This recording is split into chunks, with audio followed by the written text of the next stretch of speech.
Before we start, I need to identify what this is, which is an interview with Tony James on September the 26th or so in Tucker, Georgia, at the co-interviewer's home in Tucker, Georgia. This is Randall Goomba's home. And we're going to interview Tony today about his experience with GSD. So,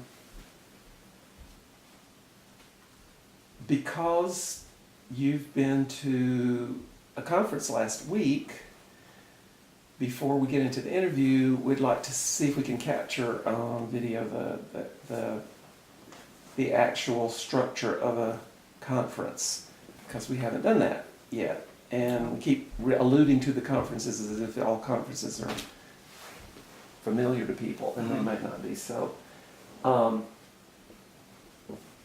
just kind of walk us through, if you will, the different days of the conference. What day you got there, what time of day it was. Did you go up there with people? Did you drive up alone?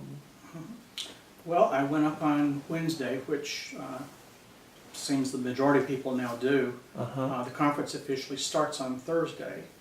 But we actually had like 2/3 of the people came on Wednesday this time. Wow. And I was assisting with helping to set up the registration area. And so I got up there around 2:30 or so, and I rode up with a friend. And once we got that part going, then it was just kind of hang out and greet some of the brothers as they came in. And that's always, for me, it's like a family reunion, and you're getting to hug and kiss and catch up with family members. Not much structure for Wednesday. It's more just to hang out. And I have to say, the weekend up there, the weather was some of the most beautiful I think I've ever remembered. Which was really, really nice. We've had some with like what I call pea soup weather. It's like cloudy and cold all weekend. Foggy and stuff. Yeah. Right. Like I said, nothing much really happened on Wednesday. Just kind of hang loose. And is part of the conference that you pay for include Wednesday night dinner? Yes, it begins with Wednesday night dinner. Okay. And it's optional. It's when you register for either the Thursday through Sunday or Wednesday through Sunday. And the Wednesday option, like I said, has become so popular that I think we got around 2/3 of the attendees on Wednesday, and then the rest sort of trickled in on Thursday with a couple of no-shows and last-minute cancellations. And I think our final count was like 93 people, which was a little bit down from some of the past years, but it's not so some necessarily. people got to sleep in their own beds without any snoring next to them. Yes, I was one of those. I only had one other person in my cabin, and they were actually in another section of the cabin, so I actually went to bed early because, as a lot of people that go up there say, sleep deprivation is an important part of the process, which, it's funny, but I don't really agree with that. So I've learned to try to take care of myself by getting as much sleep as I can, even if it means having to miss some workshops to do that. Okay. So Thursday comes, and is there breakfast together or not? Yes. Our first meal is on Thursday evening for dinner. Okay. And I have to say they really pulled out the stops for us. I think we had like rainbow trout, something like that. Wow. And then Thursday we have breakfast and we have lunch. Registration opens at 3. And one other thing I forgot to mention is on Wednesday, that's also when the small group leaders come up and they begin their orientation. So that is one activity, but it's just for those guys. The rest of us don't participate in that. Okay. And there's like half a dozen of those people, or more than that, maybe? I think there's like around maybe 8 or 10. We usually try to gauge the number of small group leaders by the number of attendees and keep the groups down to like 8 to 10 people. So we plan for this conference to accommodate 110. We didn't quite make that. Okay. But so do you remember what you did on Wednesday from whenever you got up to supper time? besides being back in the office to register people? You know, from the time I got up on Wednesday. Yeah, yeah. Um, Wander around, or did you visit, or what? oh, you mean got up to the mountain, not got up in my own home? No, got up on Thursday. I'm talking about. Oh, Thursday. got up on Thursday. Yeah. Well, it was nice to wake up and feel refreshed, and particularly in that environment, because it is a magic all into itself. Yeah. And being up there with what I call my extended family of choice is a wonderful way to start the conference and even start the day, to sit and share a meal with these guys and be able to laugh and even have heart-to-heart conversations, which is sometimes difficult to have at home. True. So it's a very nice way to sort of get in the groove and the energy before the conference officially starts. Were there people there on Thursday that you had not met before, or did you know most of the people that? Yes, there were people that arrived on Thursday. I don't remember offhand how many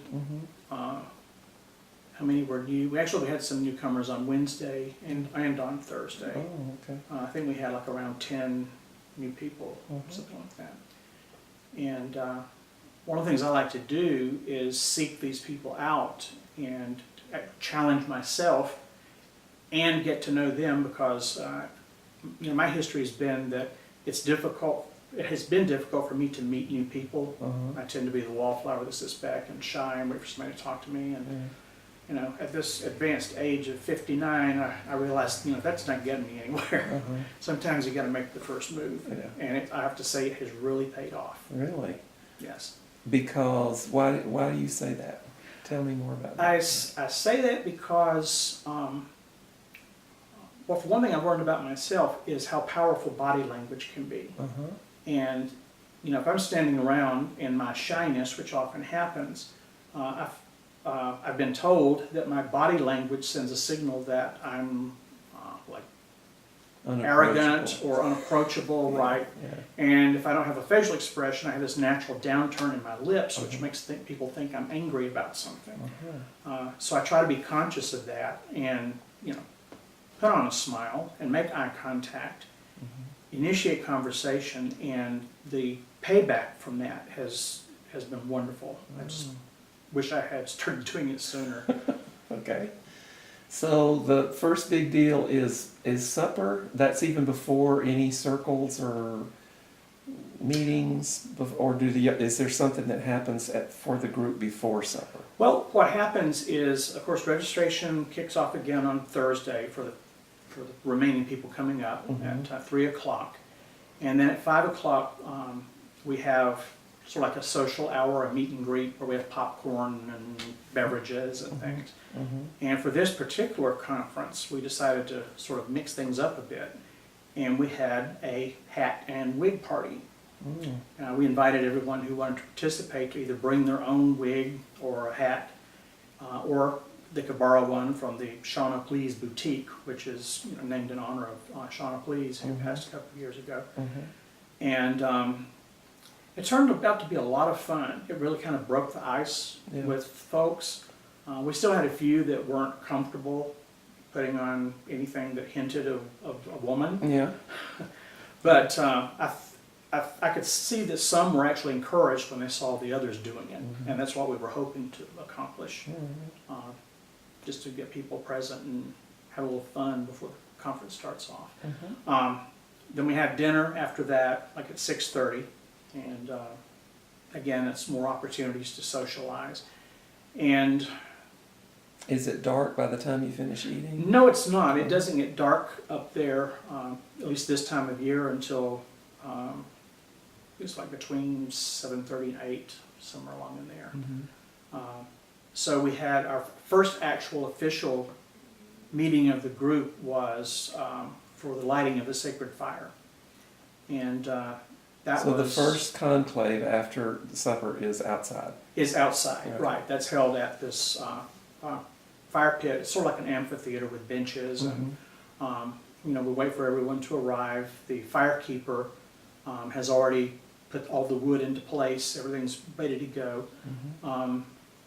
And then once everyone has arrived, and not everyone makes it there on time, So then you can hear the fairies calling, come out wherever you are, in their own way. And I can't do that high-pitched yoo-hoo thing because I had my thyroid removed, and it Oh, took that capability away. really? But a couple of woo-hoos and a couple of blows of the shofar, and it's not what it sounds like. That's actually I'm blowing through a shell, Yeah. and people showed up finally, and then they have what they call the clarions, which we call in the directions. And for many years we only called in 4 directions. Now I think we're up to at least 7.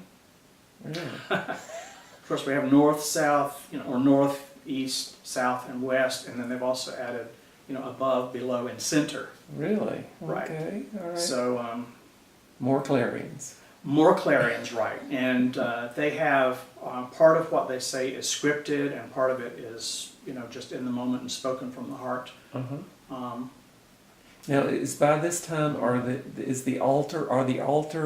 are altars set up, or are they being constructed throughout the day, or They start working on the altars on Wednesday. Some of the what we call the altered spaces group Yeah. come up, and they bring all the necessary materials and start working on it on Wednesday, and then they wrap it up on Thursday, so that it's actually ready to go as far as they can take it until folks arrive. Okay. And So then- it is there when people get there. It is there when they get there. Really? Okay. And people that have been coming for a while know that it's there, that they can bring sacred objects and place on the altar that will be there through the weekend. And how many were there? How many altars? Yeah. Was there one, or 3, or? There was one main altar in the treehouse, which is like the main area where we meet. I don't know of any that were in other locations. Sometimes they will do a small altar over in the great room of the lodge, which is a slightly smaller meeting area that we use. Yeah. Okay. And the altar can have a little of everything. It's usually themed to go along with the conference. And Oh, the what's the theme this year? the theme is, it's much longer than I can remember to repeat it. Something about wild? But it was addressing the wild mind, Uh-huh. and that's pretty much, I think, what most people think it is. Yeah. And how do we handle the discomfort, and how do we find safety that we need when we're trying to deal with the wild mind? Okay. And the workshops that were held spoke to that subject, as well as the keynote, who this year was Buddy Wakefield. I'd never heard of him before, but he's apparently, he's a 3-time award-winning slam poet, and he's appeared on HBO and NPR and lots of other stuff, has some CDs and books out. I was a little skeptical because I hadn't heard of him, but I just have to say, he blew me away. Wow. I've only heard just a little bit of spoken word, and the man is just so passionate about his work and really knows how to use words to create art, and it all happens so fast, and he can take you through this gamut of emotions and delivering a message at the same time. That several times I'd have goosebumps one minute, and I'm like, the next minute, and the next minute tears are trickling down my cheeks. Wow. Now, was this done Thursday night or Friday? This was done, his first keynote was actually on Friday morning, Okay. as I recall. Okay. Back to the altars just for a second. What are some of the things that people bring and put on the altar that you remember seeing on the altar? We see a lot of photographs of people who have been a big part of some of the brothers' families, blood family and otherwise. A lot of sacred objects that sometimes they associate with things that have happened in their lives. Jewelry that's belonged to a beloved that may no longer be with them. Did you take anything up? I didn't this year, which isn't like me. I usually take something up every year, and but this year I waited until the morning of the Wednesday morning to pack, and in the haste of packing, I just I was on the road and like, oops, I didn't bring anything for the altar. Was I noticing what I think I would noticed in all the pic photographs, which are all these lanterns? I don't remember seeing lanterns before, but in almost all the pictures of the altar, there were all these lanterns, like it was a themey thing or something, or Right, somebody's idea. You're right, it wasn't so much part of the theme as it was just part of what the Altered Spaces group created for use during some of the opening ritual, closing ritual. Okay. And I know they were there for calling directions, but I don't recall that the lanterns were actually associated with a direction. They were just sort of a center point in the room. They had, all the lanterns came down and were actually placed in the center of the room with all of the brothers sitting in a circle around them. Which was, Now, was that Thursday night? that was Thursday night, right? Okay. So there was a heart circle that night after supper. Yes, we started with the fire lighting, and that goes for like 30 minutes or so. And then we have a silent procession. We take part of the fire with us up to the great room in the lodge, which is where we all meet next. We process silently up there, and then this particular time we all, as we entered the room, we walked in a circle around the room. And this was all, facilitated by Tim Flood, who did a great job, and he had choreographed it with colors on the name tags. They used 4 different colors, and we start off walking in the same direction, and then he would say, "Okay, everyone, with like a pink name tag, start walking in the opposite direction. And when you encounter someone with an orange name tag, you team up with them and you continue walking." And this sort of handoff thing, went back and forth several times. At one point got confusing, and people were laughing and talking, and he's like, "What's Tim saying?" And people were stopping on each other. Yeah. But it was so much fun, and it was something different that I don't think I've ever seen up there before. Yeah. Okay. And So did people then sit down in a circle on the floor or on chairs or both?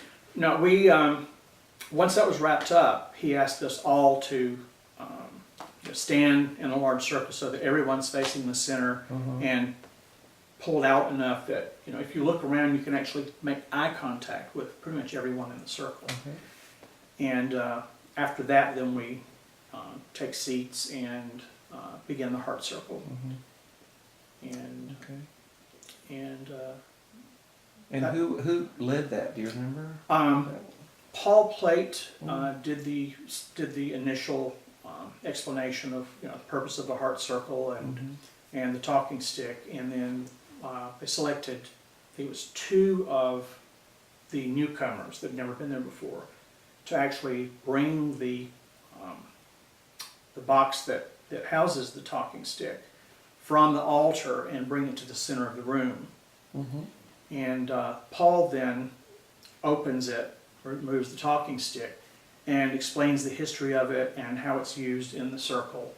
And he gave credit to folks that had been involved with it over the years, originally creating it, and then someone came behind later and sort of gave it a makeover.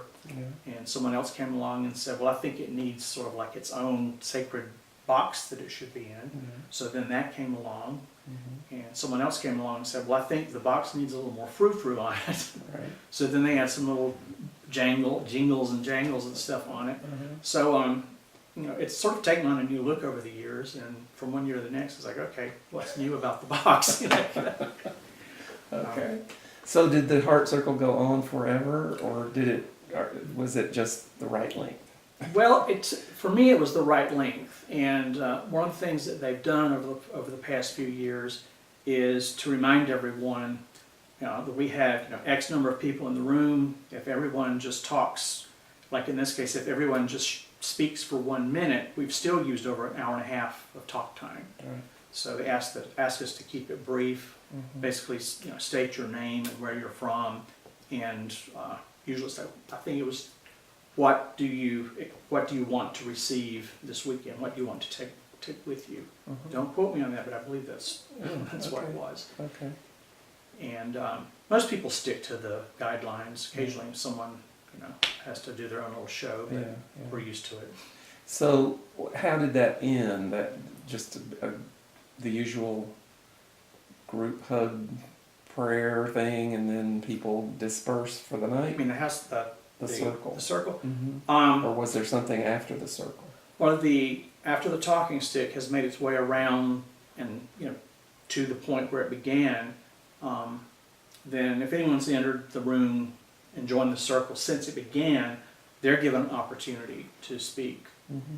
And then once that's wrapped up, Paul took it and returns it to its resting place. Mm-hmm. And the two new brothers come and then take it back over to the altar where it stays for the weekend Mm-hmm. until we reach the closing heart circle on Sunday. Okay. And then that's the end of the conference for that night? People go away, or was there more? What did you do? Did you go home? I think that was I felt like that is home. I mean, people, sometimes you would go back outside at Mhm. night. No, well, somewhat back outside because at that point, the fire had been lit Yeah. and it was burning nicely. And with the weather, it was perfect to go out and sit by that. Mm-hmm. Other people dispersed to like the watchtower, or some people call it the fire tower. It's like the tallest structure at the mountain, Mm-hmm. and you can actually see. I think it's several states, at least 3, 4, maybe 5 states, just Mhm. by standing and looking around. And they have some things up on the top that kind of tell you what you're looking at. Yeah. Yeah. And Oh, I forgot to ask you if Mhm. people who were getting there on Wednesday or early Thursday had already started festooning the environment like they often do, or, with baubles and bangles and whatever, or did that not happen? there was this year? there was some of that, but most of it actually happened on Thursday. Okay. And I don't know why it happened that way, Mhm. but then they arrived, and it's really nice to look out and see all these various little wind socks and sometimes these little inflated hearts and other things Uh-huh. that our tribe is known for. Uh-huh. Hanging in the trees. Look Yeah. any direction you look, you can see these things, Uh-huh. and so that adds a nice touch. Uh-huh. Okay. So you said you got some sleep that night, I did. and then the next day was what? How did they start the day with the keynote? No, I arrived on Wednesday. Okay. The conference didn't officially start until the registration at 3, Yeah. the wig and hat social at 5, and then I think dinner was at 5:15. Didn't really matter. Mhm. But then dinner is at 6:30. Mm-hmm. I believe fire lighting was at 7:45, and then that lasted around a half hour, and then we moved the treehouse, had the what we call the heart weaving, which was the walking and various pairs of the different colors and all. Yeah. And after the heart circle, then folks dispersed to the sacred fire. Some went to the watchtower, some went to the Meditation Rock, some went back to their rooms, Mm-hmm. some hung out in the dining hall, just have conversation over tea or coffee or whatever. Yeah. And Okay. then people file back to their rooms when they're ready and Okay. get ready for Thursday, the big day. Okay. And the big day starts with breakfast. Right. And Starts with then breakfast, and then the small group leaders are in training. I think I mentioned that. That actually begins on Wednesday evening. We have a Mhm. session. So we all have breakfast together. Then the small group leaders go off for some additional orientation. The rest of us, it's free time. Mhm. And my favorite thing is to sit either on the deck behind what's now known as the Commons. It was Heritage Hall for many years. It's wonderful outdoor under some of these dwarf white oak trees, rocking chairs, really nice environment to just sit and chat. Mhm. And then there's another huge deck off of the great room at the lodge on the other end of the campus that has an absolutely beautiful view of the mountains and the valley. And a lot of folks go there and do the rocking chair thing and just chat and catch up and have a great time. Okay. And then comes the keynote? What day are we on now? We're on Friday morning. Thursday. Okay, now the The Heart Circle was Thursday night. Heart Circle was Thursday night, Okay. right. After we're into Friday then, Uh-huh. we start that with breakfast. Okay. Actually, let me back up a bit. I didn't participate, so I almost forgot it. It actually starts at 7 a.m. with a silent meditation. Okay. And someone holds the space for that, but it's not led. It's you show up and you meditate in whatever way that you want. Mm-hmm. And that's a 30-minute. And then breakfast starts at 7:30. And ran until like 8:15, I believe, Mhm. 8:30, somewhere like that. And then we gather in the treehouse for announcements at 9 o'clock. And that's just to sort of give a little more orientation and Mhm. if there have been any changes to the schedule or locations for anything, then Mhm. that's when that is announced. Let's see. Then after announcements, I believe was the first time for the keynote to speak. Mhm. Um, And then is there a breaking down into small groups immediately after that keynote, or is there lunch? I believe the first small group meeting was after the keynote, Uh-huh. and then followed by lunch. Okay. And the small groups, that's sort of an opportunity to just, get acquainted with each other. And I mean, of course, every small group leader may lead their group a little bit differently, Mhm. but it sort of sets the tone, creates the container. Yeah. Um, And how did they do this small groups this time? Did they do it by color or pick a number, or was it done at registration? You're given your small group. Well, they did it a little differently this year. They told us we would find out our small group when we got to the treehouse, and as I recall, they announced the small group leaders and the names of the groups, and I don't recall exactly where the names came from. Mhm.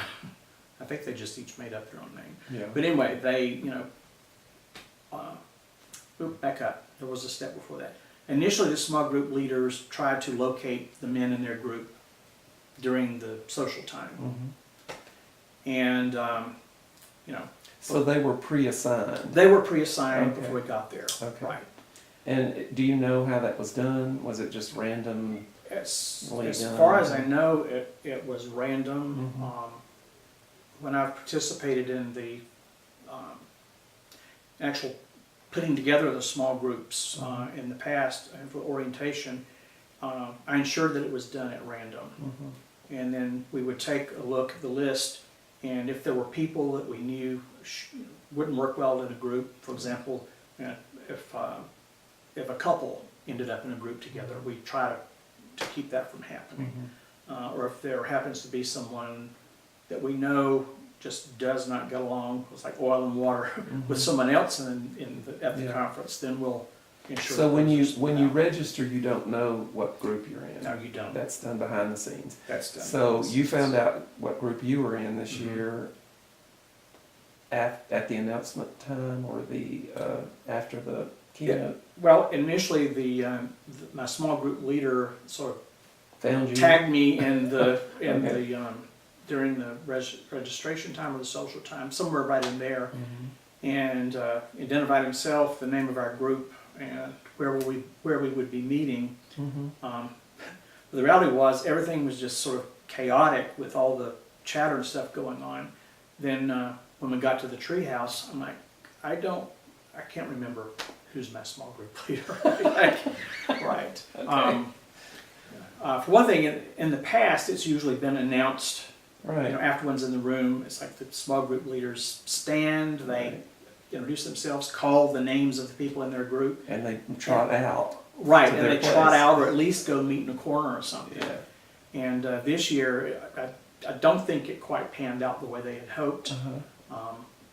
because they did announce on Thursday morning the names of the small groups and where they would be meeting, and people are still scrambling like, I don't know who my small group leader is.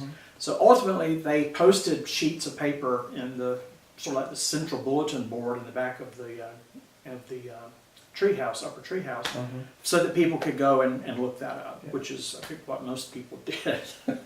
So maybe they'll just do that from now on.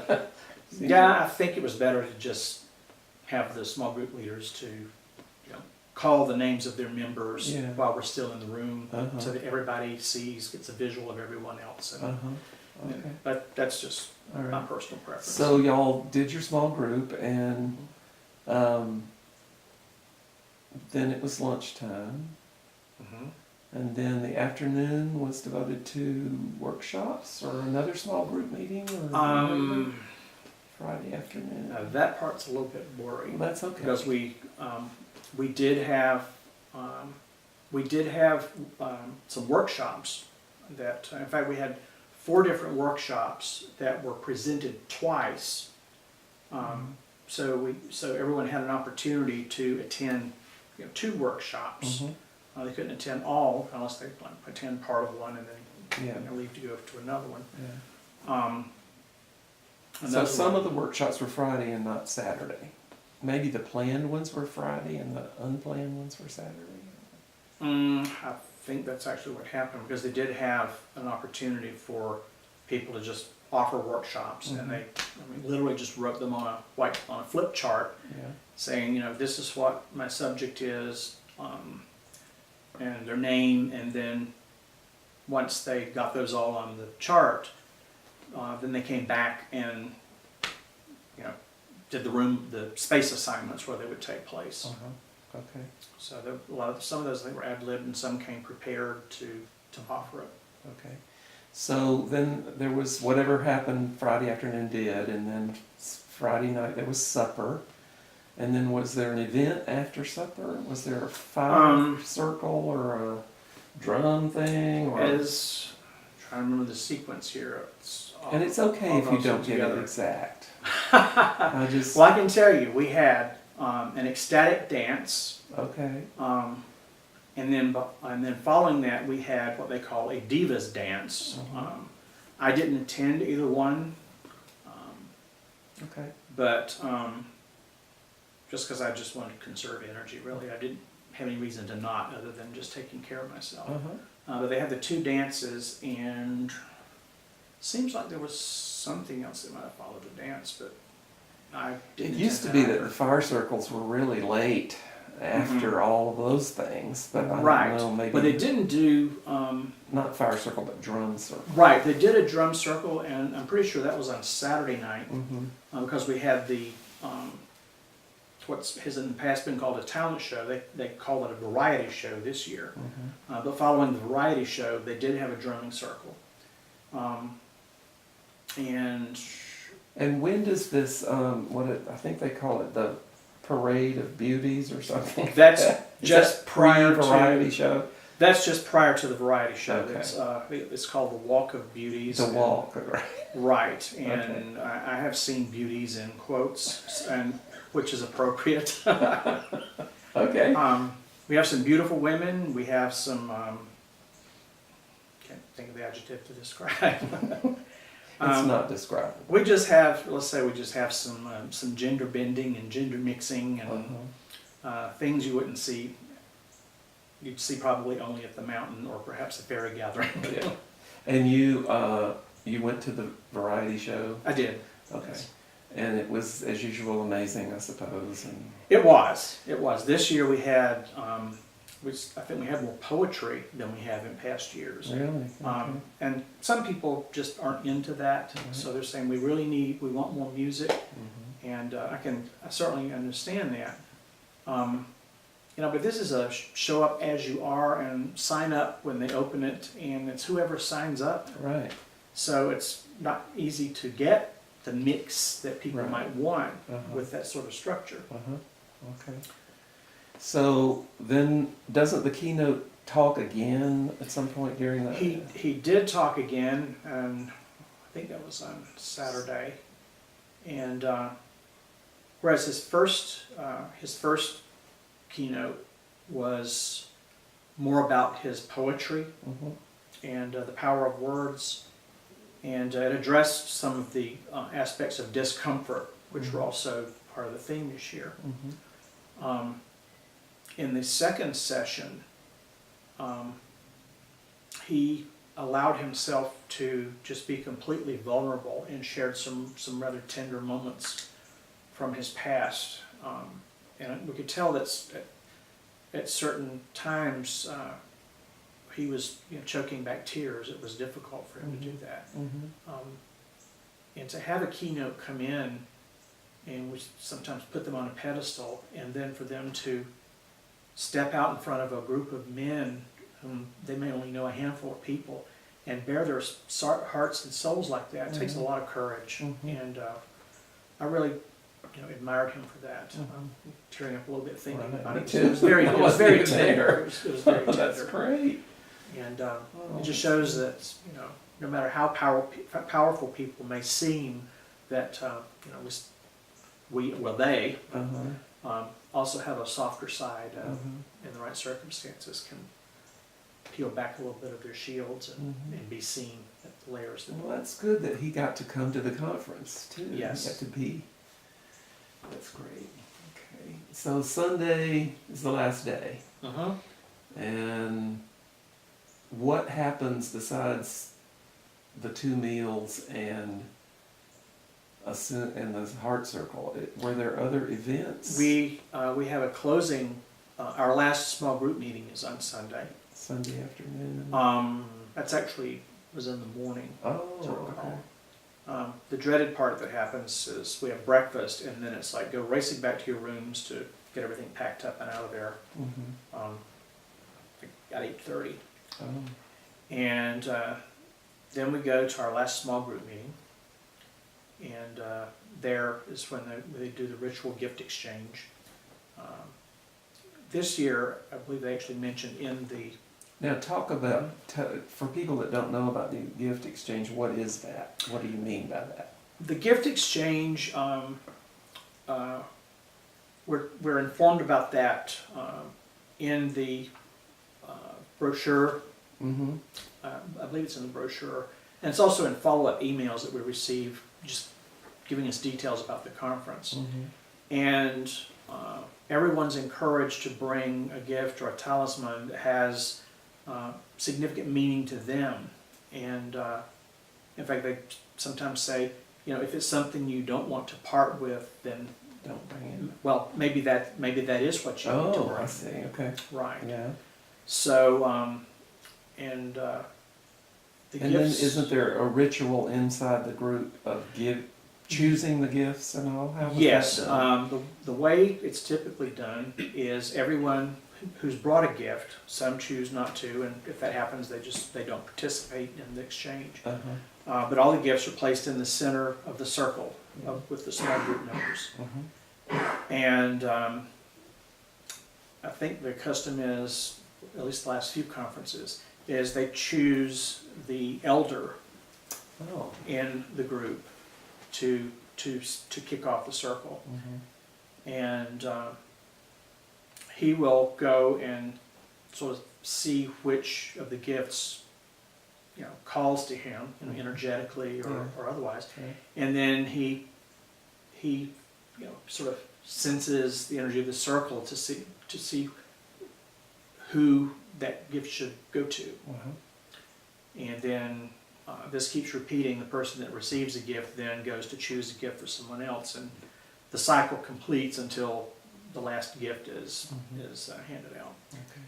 And then they, one by one, starting with the first gift, will open it, usually show it to the folks in the circle, and then the person who brought that gift will explain the significance of it and how it came into their life, Mm-hmm. if it has special meaning, that sort of thing.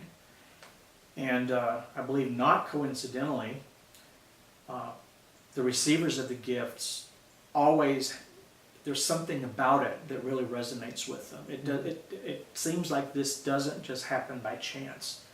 there's some Magic. serendipity or something magic Yeah. that goes on, because it always seems to happen. Uh-huh. Did that happen for you? Well, I didn't participate this year, Okay. but in Oh, past that's right, years. you forgot you didn't have time. Well, I put one out, but I decided I really just didn't want to participate. Okay, No particular reason. okay. Okay, was there was it- one reason. I didn't have anything to wrap it. I want to make sure it's wrapped. You Okay. know. All I right. didn't have nice gift wrap, even though that's not a requirement. But So is the last organized part of the conference the end of the small group thing, or is there another mass gathering before the goodbyes? no, after Or is that it, lunch kind of the end? after the small group, I believe we left small group and went back into the larger circle for the closing heart circle. Okay. And then, no, that's not right. We had lunch. That's right. Small group, we went into lunch. Okay. And then after lunch, then we go back to the upper tree house for the closing heart circle. And it's very similar to what the opening heart circle is, except that we each have an opportunity to share, you know, what we've received from the conference, you know, what we're taking home as a result, any other things that we feel are worthy of being said in front of the group. And the talking stick proceeds as it does in the first one. At the end, it's placed back in the box, returned to the altar. And then they have some closing statements by the convener, and then they'll also remind the folks ways to take care of themselves when they leave the mountain, because it can really open people up in such a way that, you know, they can go back down to the bottom of the mountain, and, you know, they want to hug the attendant at the Chevron station, like, Right. and they're cautioned to ask first. Uh-huh. And then the interminable goodbyes in the parking lot. Yes. Actually, when we actually wrap the heart circle, the last few years it's become a tradition that we each hold hands and we sing the Dear Friends, Queer Friends. Yeah.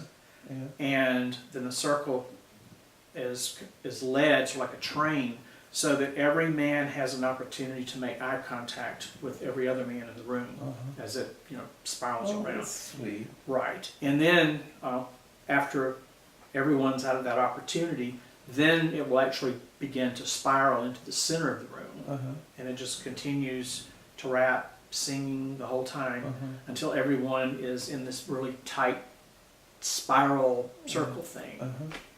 Wow. And we'll continue singing several rounds of Dear Friends, Queer Friends. And then we ended with this really nice Om at the end. That happens sometimes. Other times they may just, you know, do a big yell. And and I also forgot something really important. That's right. At the end of the heart circle, and before we do the spiral and all, we release the directions. That's important as well. And They used to do something with the fire ashes or something. right, they actually asked that no wood be added to the fire after Saturday night, so that it can burn down. Yeah. And then that allows the firekeeper to gather ashes to return to the urn. And that's another important thing. There's an urn that contains ashes from every sacred fire that has been there for GSV. And in those ashes are actually some of the cremains from brothers who have transitioned. And at the beginning of each sacred fire, some of those ashes that have been carried from past conferences are added to the fire for that particular conference. And then at the end, some of the ashes are reclaimed and put back into the urn. So we have this long history of these ashes mixing from every conference fire we've ever had. Wonderful. Wonderful tradition. Was there either a ritual or a display this year of some way of honoring the dead people? Was there a flag or something? There was a flag. It's actually a flag with the gay colors on it. Uh-huh. And one of our brothers has undertaken responsibility for making sure that the names of the deceased brothers are on that flag, and then any new ones that we have from one conference to the next, those will be added. And the names are actually done on, it's like a heavy gauge paper, and then it's laminated so that it has, forgot how it's actually adhered to the flag, but it's very nicely done, and it's a really nice tribute. In the past, they have named the names of the brothers. They didn't do it this time, but I think there's a push to bring that back because we feel, many of the brothers feel that it's important to remember these guys, and also perhaps make the banner more prominent, be displayed more prominently in the space, because sometimes it ends up like with chairs in front of it. What do you remember of this year's partings? I mean, I just remember a blur of parking lot reluctances. What about this year for you? How did that play out? Were you out there for 45 minutes saying goodbye, or this year was a little different from past years for me.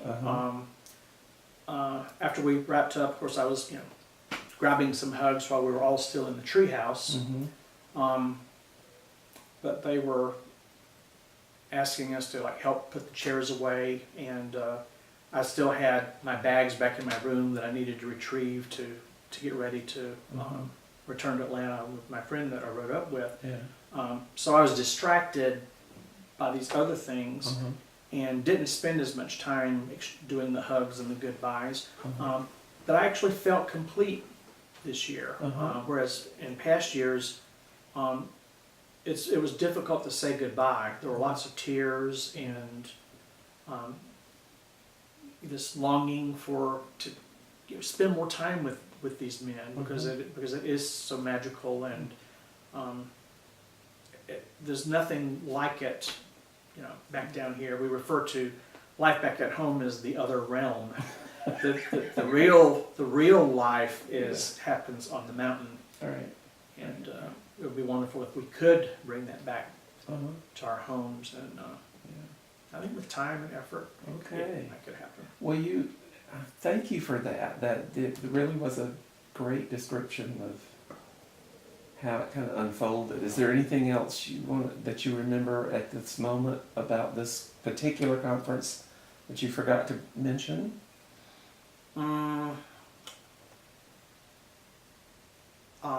Yes, actually there is. Okay. I believe it was actually happened on Saturday afternoon. Something that GSV has been undertaking for several years now, it's actually started by George Miller, is Sacred Touch. And George hasn't been able to attend for several years, but he has passed the torch, so to speak, to others. In fact, the last few years, Hunter Flournoy has been responsible for the Sacred Touch group and the activities that happen. And whereas George in the beginning was limited to offering these types of events like early morning and late night, there was a push several years ago to bring this into the light, so to speak, not restricted to just early morning and late night, because there were people who have difficulty attending at those hours, and they wanted to participate. And two, it just felt like it needed to come out of the shadows and into the light, make it more visible, and inform people about it.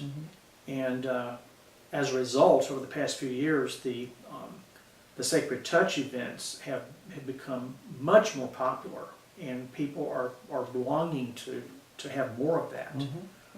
It's done in like 3 official levels, and we mention a 4th and sometimes joke about even more about that.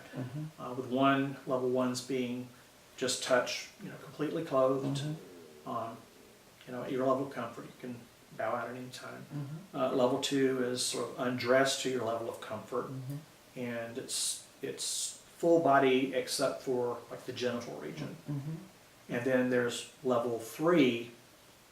Again, it's still undressing to your level of comfort, and then optionally including the genitals. Mhm. And or as we like to think of it, it's honoring the full body. Right.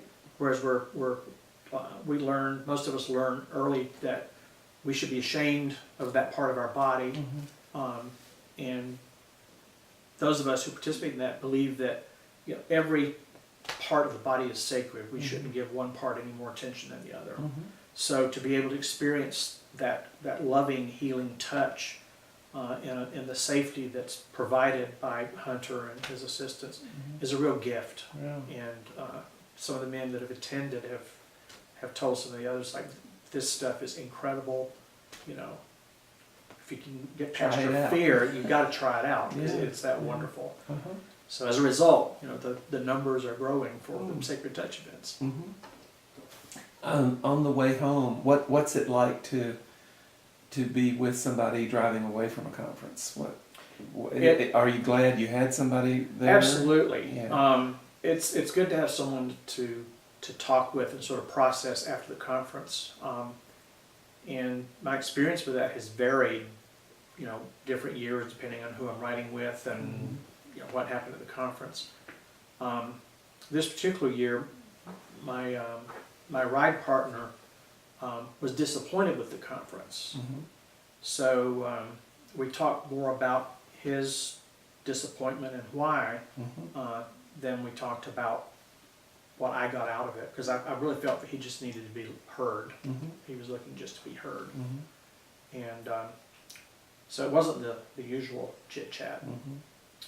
But it served its purpose, and I'm glad I could be there and talk with him about it. And we moved on to lighter subjects as we got closer to Atlanta. So. Okay. Okay. Well, I'm so glad that you were willing to do that and so did it so well. So thank you for that conference capsule. Sure, as best I remember. Okay. Do you want to stop for a minute before we? That'd be good. Yes. Okay, well, we'll do that then. So we're gonna zoom out from GSD for a minute and focus on just your history, your personal history. So if you could tell us about your family background, like how your parents met, where their people are from, a little bit about the context of how you got into the world, and when you were born and where and all that. So. Okay, as best I remember. It's been a while. Well, I know how much detail you want. I'll start with the obvious. My mother and father met in the little town I grew up in, Nashville, Georgia. Which Where is that? Nashville is in South Georgia, down near the Okefenokee Swamp. Okay. It's in the center part, and it's about 30 miles north of Valdosta, which is roughly about an hour north of the Florida state line. And from I-75, it's 12 miles due east of Adel, I know where that is. and it's about approximately 25 miles southeast of Tifton. Okay. So it's a little. It was a like farming hub. Tobacco and cotton and several other crops were really big. Back, I was born in the 50s, and it was sort of like this support hub for the farmers in the community. Okay. Unfortunately, that over the years it has the tobacco markets have gone, and the economy there has not been great, and the population, as I understand, has actually decreased, you know, from the previous census. And it's really disappointing to see storefronts boarded up and all that. So that's where they were from? Right, they were from there. My my mother grew up in literally a log cabin.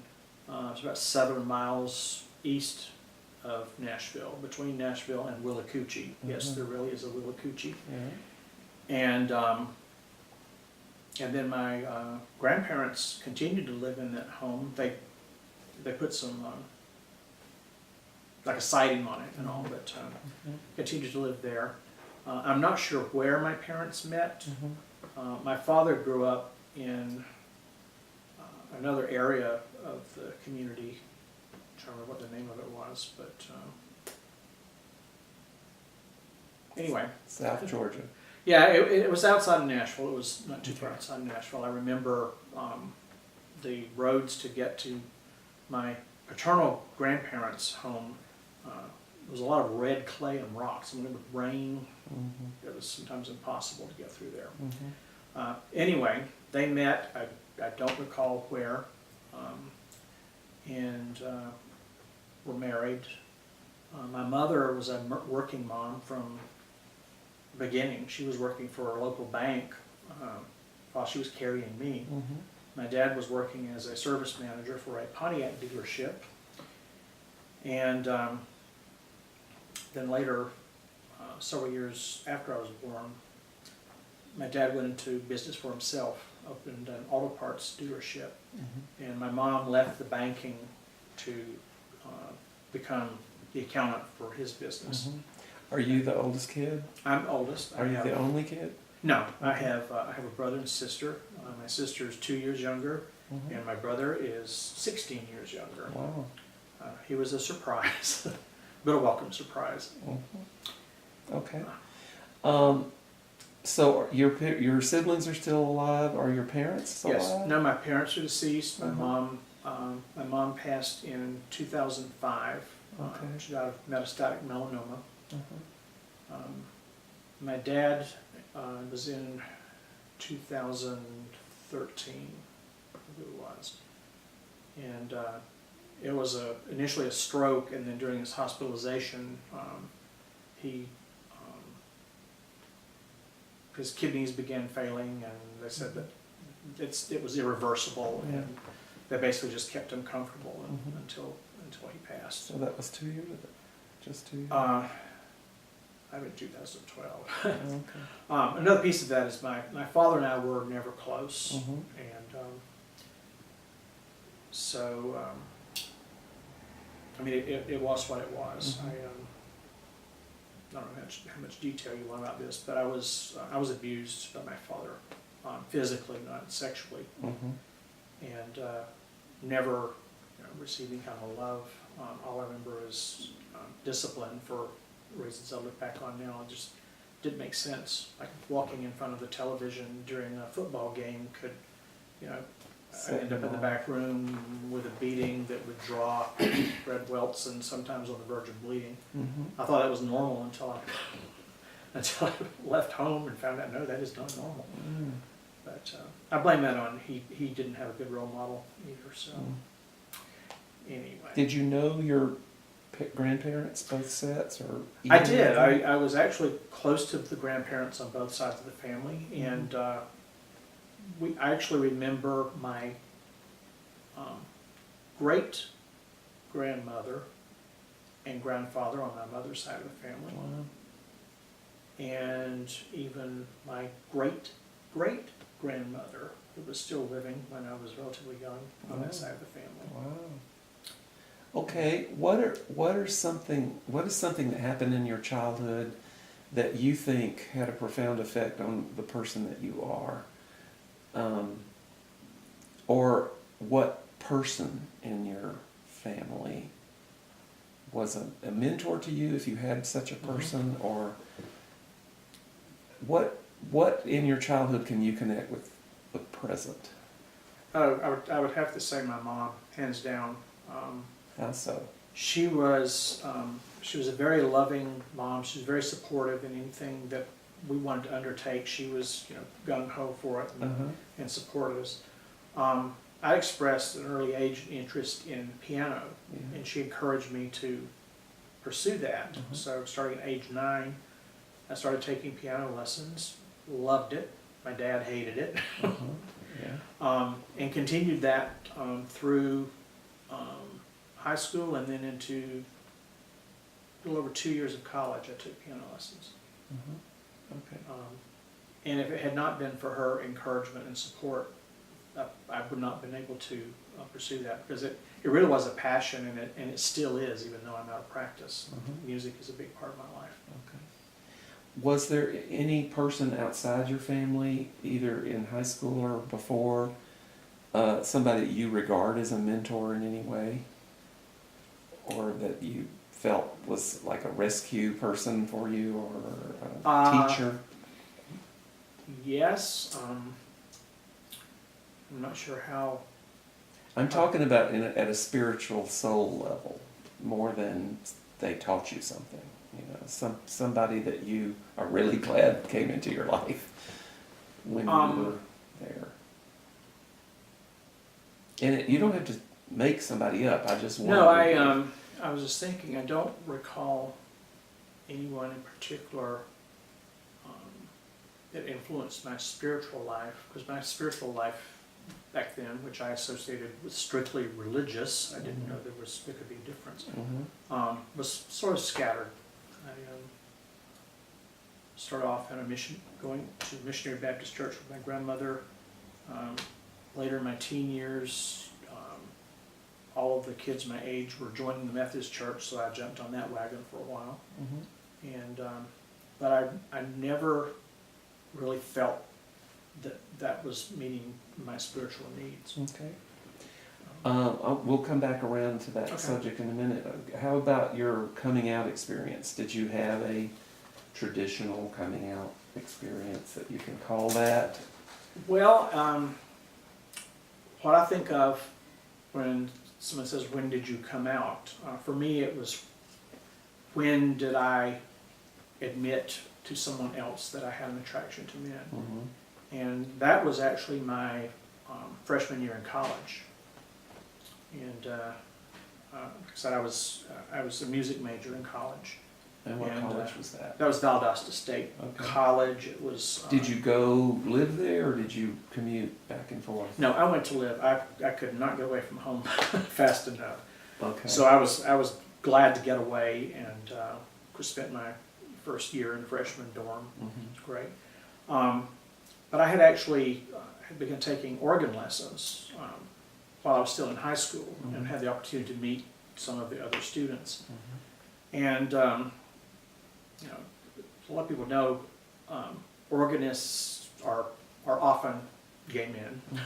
A lot of men in music, sometimes they're gay. I didn't know at the time, but the circle of friends that I built rather quickly when I was in first year in college,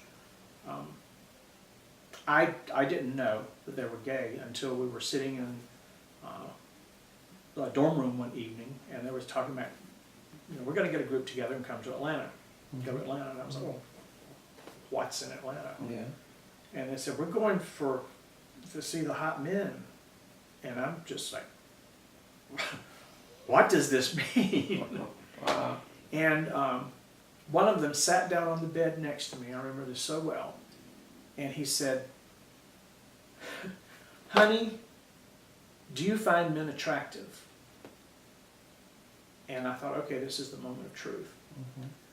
And I said, yes. And they all gathered around me and they said, welcome to our family. Oh, wow. I was just blown away. Gosh. And it was very emotional, and they assured me, they said, you know, there's nothing wrong with you. This is okay. But, you know, you need to be careful with whom you share that information. And, you know, we're all here for each other. So I could not have asked for a better experience in that regard. Did you go to Atlanta? I did go to Atlanta. Yeah. Yes. Okay. I still remember it well. My So first this is- car. This is 1960 something or 19? This was actually 1974. 74. Okay. All right. And where did you go? My first bar in Atlanta was the Hollywood Hots, which was over on at the corner of Cheshire Bridge and La Vista Road, where the Tara Theater is. I don't know what's there now, but back in the day, it was great because it was a drag performance bar, which I had never seen before, and I found that entertaining. And then it was in between, you know, it was a really nice dance, disco type place. And so this group did not go to Macon instead of Atlanta? I mean, it's No, I think closer. they had already decided that Atlanta was it. Macon just wasn't up to par, so. Okay. And we did make some trips to some bars down in Tallahassee, Florida. 'Cause that was that was closer, but it was nothing compared to the bars in Atlanta. It was more like a speakeasy. You knock on the door and wait for them to slide the little thing back and make sure you look legit, and then they'll let you in. Okay. Okay, so back to well, let's just stay with the coming out thing. So your relationship history from that point on.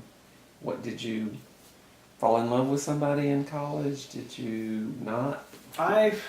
What I fell in there? love, or in hindsight probably lust, several times. Nothing ever long term. It's sort of like, when I think back on it, I feel like it's like getting my training wheels, exercising those. I have to say that the mentors I had, who were close friends, were incredible. Made me feel comfortable through all of it.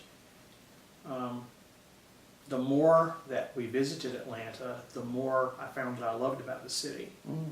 And I ultimately moved here in 1978 and lived briefly, then went back to South Georgia to work a job in radio. That station didn't do very well, and so then I came back to Atlanta and went to school learning computer programming and operations, and ultimately started my IT career. Okay. And what? How did you come out to your family, or did that happen? I never did, and I regret that. I'm pretty sure that my mother had figured things out. When you're like, your son is in his 20s and then 30s and then 40s, he's not shown any interest in women. You know how that goes. Yeah. And it was something she did that I'll never forget. I went home one weekend and brought my boyfriend at the time. And when we arrived, he met the family members. They immediately hit it off well.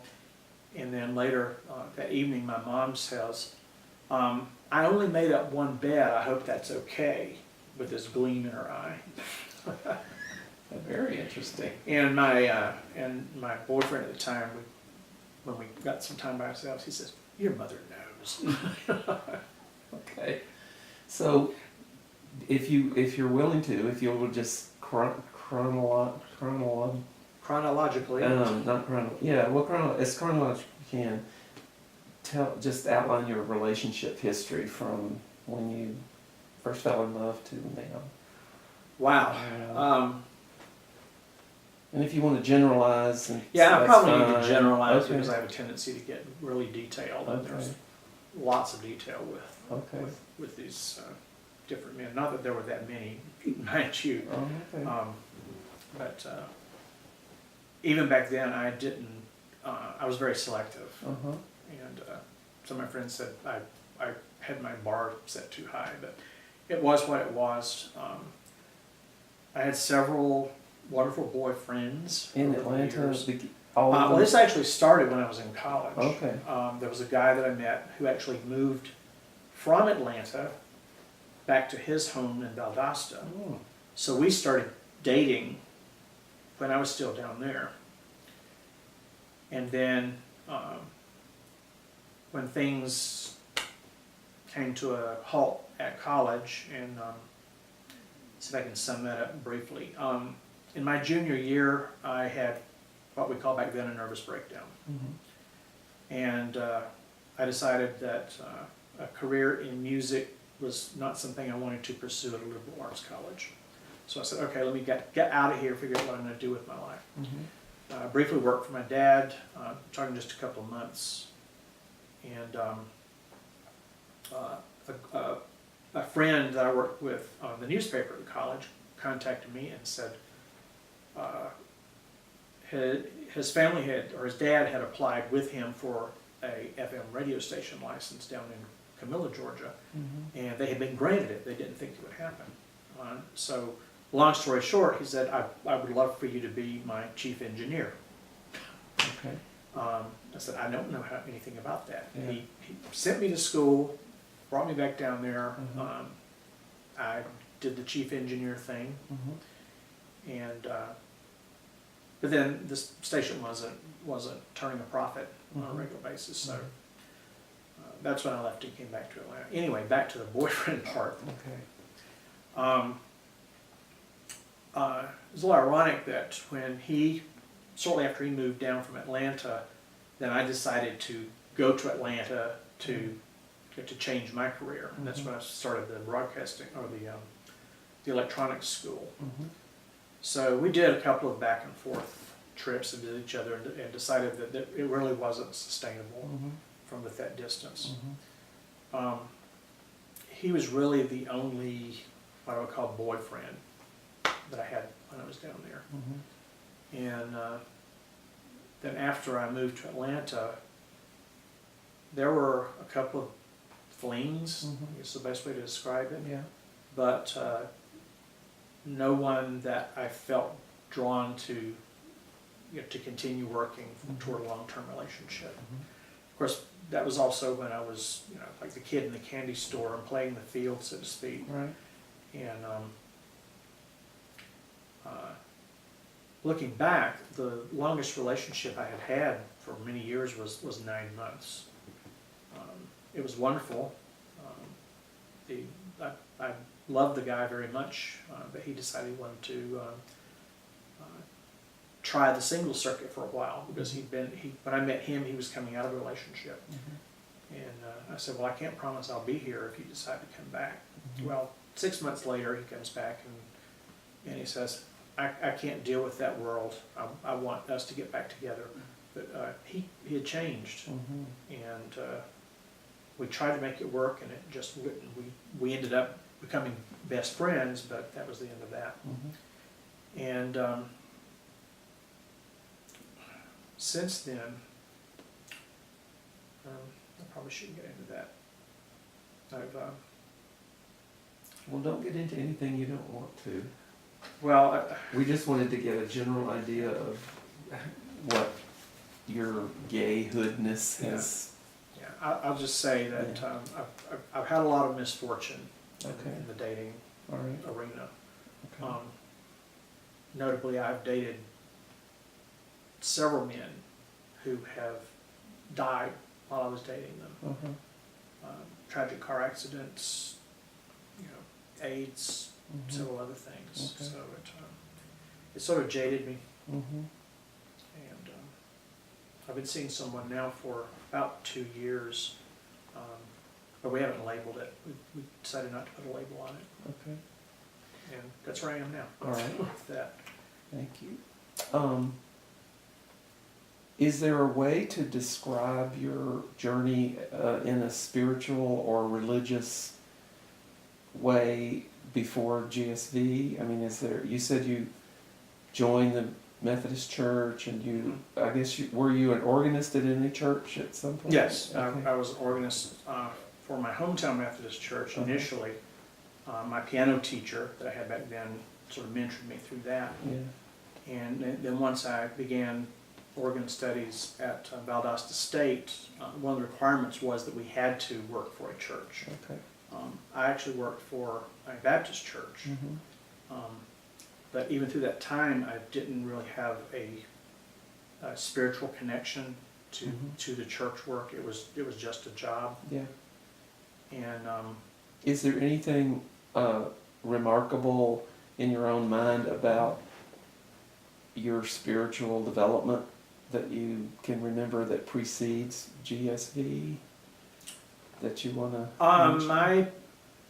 I had, the only thing I can recall is when I was still in the Methodist church, the altar call one evening, and people just crying left and right, and the music and all was just such that I sort of joined in. I wasn't sure if I was just caught up in the emotion, or if I was feeling the spirit, or what it was, but I follow along with that. Mhm. But at no time did I really feel like a spiritual connection. It felt more like I was just marching to the same drum that everybody else was. Okay. So, and I was just fitting in more than anything. So would you say that the Gay Spirit Visions community idea, whatever, was a big thing when it came into your life? Yes. Okay. For How did it come into your life? Do you Well, know? it came into my life. I first heard about it around 1994, I think it was, and two friends who were involved with GSV and had been for some time had been passing the brochure, the fall conference brochure, to me every year and saying, you know, you need to come to this. And I would read the brochure and say, I don't understand some of the language here. It doesn't resonate with me. Mhm. And after going through this cycle 2 or 3 years, they said, look, we've known you long enough to know that you need this. Mhm. You will thank us if you'll just attend. So I attended my first fall conference in 1996. And you knew those two, I knew those they two men. went? I didn't know anyone else. but were they there? Yes, they were there. They've been going all along. Okay. And so they said, we'll be there, you know, with you. Mhm. And as we got to the top of the mountain, before we'd actually parked, I was starting to freak out a little bit. Guys in skirts and various other costumes banging drums, and Mhm. like, what is going on here? Yeah. And but they had warned me. They said, "Don't." They said, "This is going to be very different from the world you're used to, but just let it be. You know, take it all with a grain of salt, and you'll feel much better by the end of the weekend." Yeah. Were they correct? They were correct. Okay. Right. I faced my fears with that, and I realized that I actually sort of stereotyped a lot of people and had avoided contact for that reason. Mhm. Mainly, anyone that dressed differently than me, particularly like the leather daddy look, that kind of stuff. Mhm.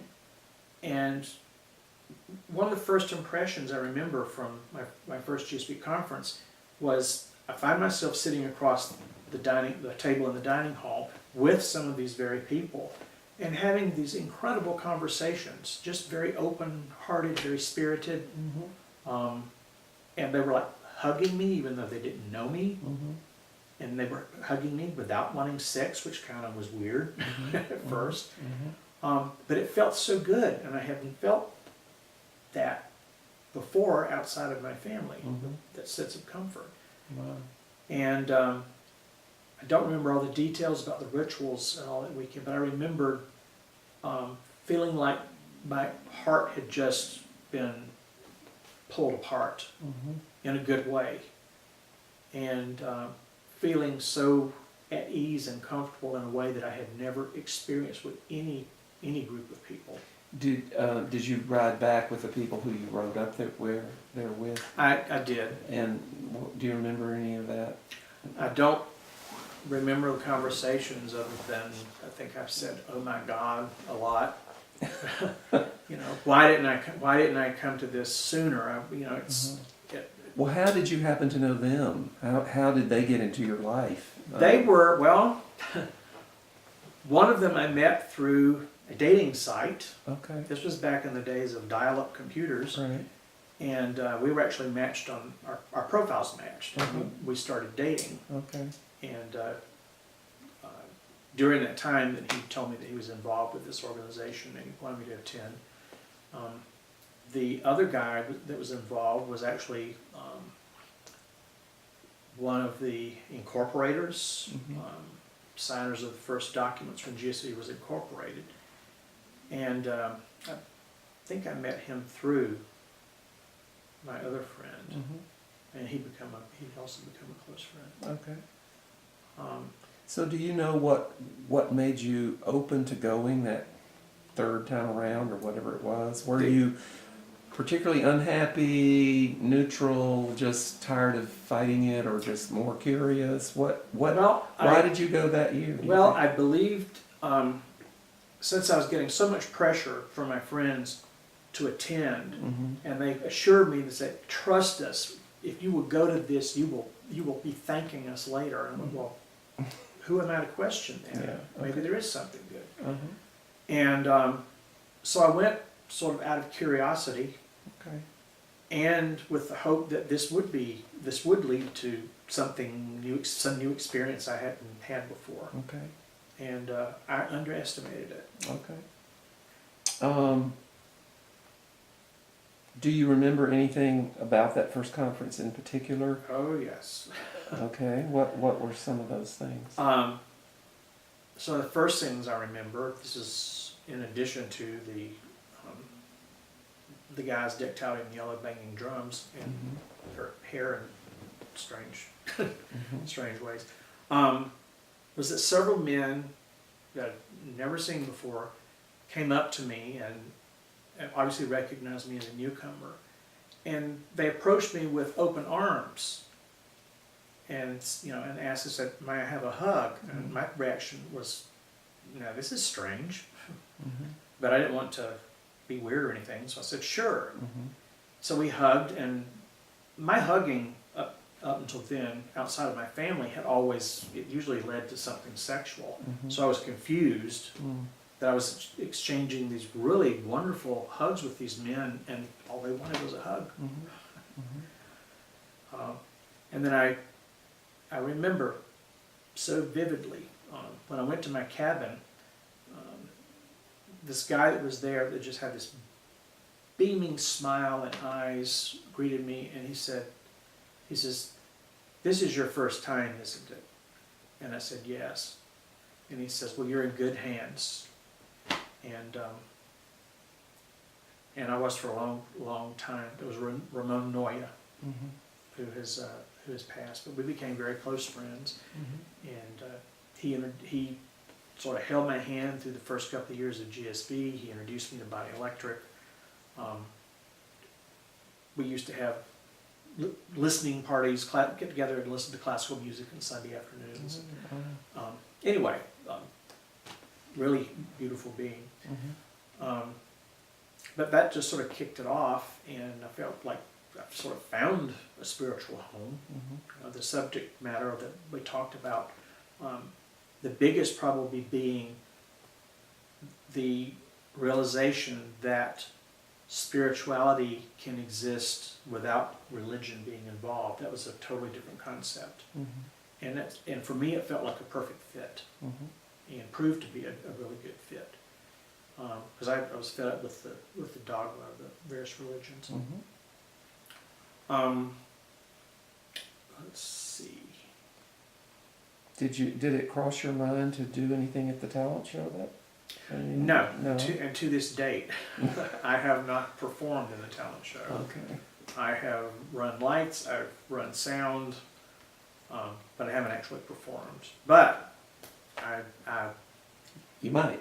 well, actually in a workshop this past conference, I did a workshop on passion, Uh-huh. identifying like 10 passions in my life that Mm-hmm. I would like to be able to do.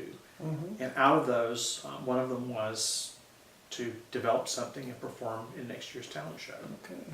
So, Interesting. so we'll see. Okay. How do you decide whether to go to a particular conference or not? Have you been to several since the first one, or all of them? Oh yes, or when most of them? when I first, after my first conference or two, I was like hooked. I was attending everything that GSV had to offer. I was Mhm. doing the fall, the winter, the spring, which I think spring was maybe added sometime later. We Mhm. experimented with summer. Mm-hmm. But for several years, I did everything that was offered up the mountain. Mhm. And then I think it was like I started in 1996, I think it was like 1998, maybe 99. I loved it so much, loved the organization so much and what it was doing, that I joined the council, Mhm. and was on the council for roughly 10 years, I think, with a skip or two in between there. Mhm. And it's a little interesting how that happened. After, I think it was the second conference I attended, and I came back home, And a couple of us went to Sweetwater Creek State Park, which is near my home. And we're walking out there, and I noticed along the way there was obviously this like big flakes of glitter along one of the trails. I went, how odd. Yeah. One of the other guys I was with, he said, there's fairies here somewhere. Uh-huh. And sure enough, we heard, yoo-hoo! And it was Andrew Raymer and John Stowe. Oh, for heaven's sake. They decided to come for a walk in the park too. Uh-huh. And they came over and chatted a bit about the conference. And then I remember John having this really intent look in his eye. And he was like really looking me right in the eye. And he says, I see you on the council. You have power that's needed on the council. Mm-hmm. And we broke our gaze, and I'm thinking, yeah, right. Yeah. But he reminded me later, and I ultimately did join the council. Okay. So All right. it's full of surprises. Okay. Some of these questions you've answered, so I'm skipping ahead here. If there's any way you can describe the arc, if such an arc exists for you, of how the conference were when you first started going to how they sort of have evolved or devolved or changed for you, that would be interesting to hear. Uh-huh. But if it's not a big issue, or they're all sort of mushed together in sort of one big glob, then there is no story to tell. But if there's a marked difference between your memories of the first conferences you went to and the one you just came to, it'd be nice to hear how are they different? How has it changed for you?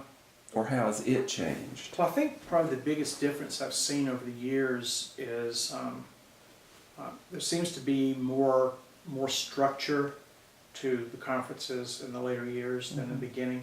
Yeah. The earlier conferences had more of a free, sort of radical fairy sort of feel to them. Yeah. And that seems to have been lost, or at least pushed to the side in some of the later years, which I would like to see it come back. Okay. But there's also a push to bring GSV into the 21st century. How do we attract younger folks? And so I think perhaps the purpose or the mission of the organization may be shifting. Mm-hmm.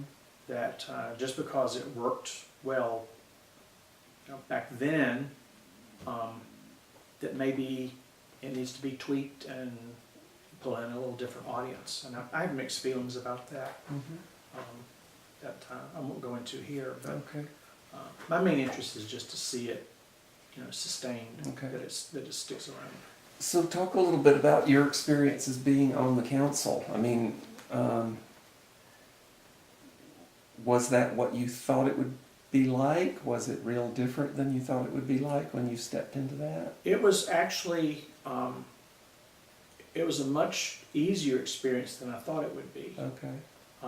The only involvement I'd had with working in a group setting like that had been during a stint I was an officer with the Methodist Youth Fellowship. Uh-huh. And even in a religious setting like that, or a religious background, still a lot of politics, which kind of felt icky. Uh-huh. Not to say that there weren't politics in the GSV Council, but it wasn't so prominent. Mm-hmm. And I think the biggest difference was we all were coming at it from a place of love and understanding that we are here to provide service to the men who come to the mountain. Mm-hmm. That it's not about us, it's about them. Mm-hmm. So we went in and we did a lot of difficult work. We had excellent people who were very passionate about doing what they could to put on the conferences. Mm-hmm. And I think it was a well-greased machine, to use the terminology. We got an awful lot done with not a lot of people. For several years we had, the whole council was maybe 10, 12 people. And you got involved in it before it sort of came out of the Atlanta people into the to the Asheville people or Uh-huh. whatever. So you were there before that transition. Yeah, I was there Before everybody burned out. Right, and I like to speak to the burned out. That Okay. term has been thrown around, and I don't recall anyone on the council ever using those words. Okay. Because the reality is, none of us felt burned out, Mhm. or I think I can speak for the other guys. Mhm. What happened was we got down to a very small core of people who were doing all of the work. Mhm. And I think the only way that it was able to survive is that we had, really good people working on it. Mhm.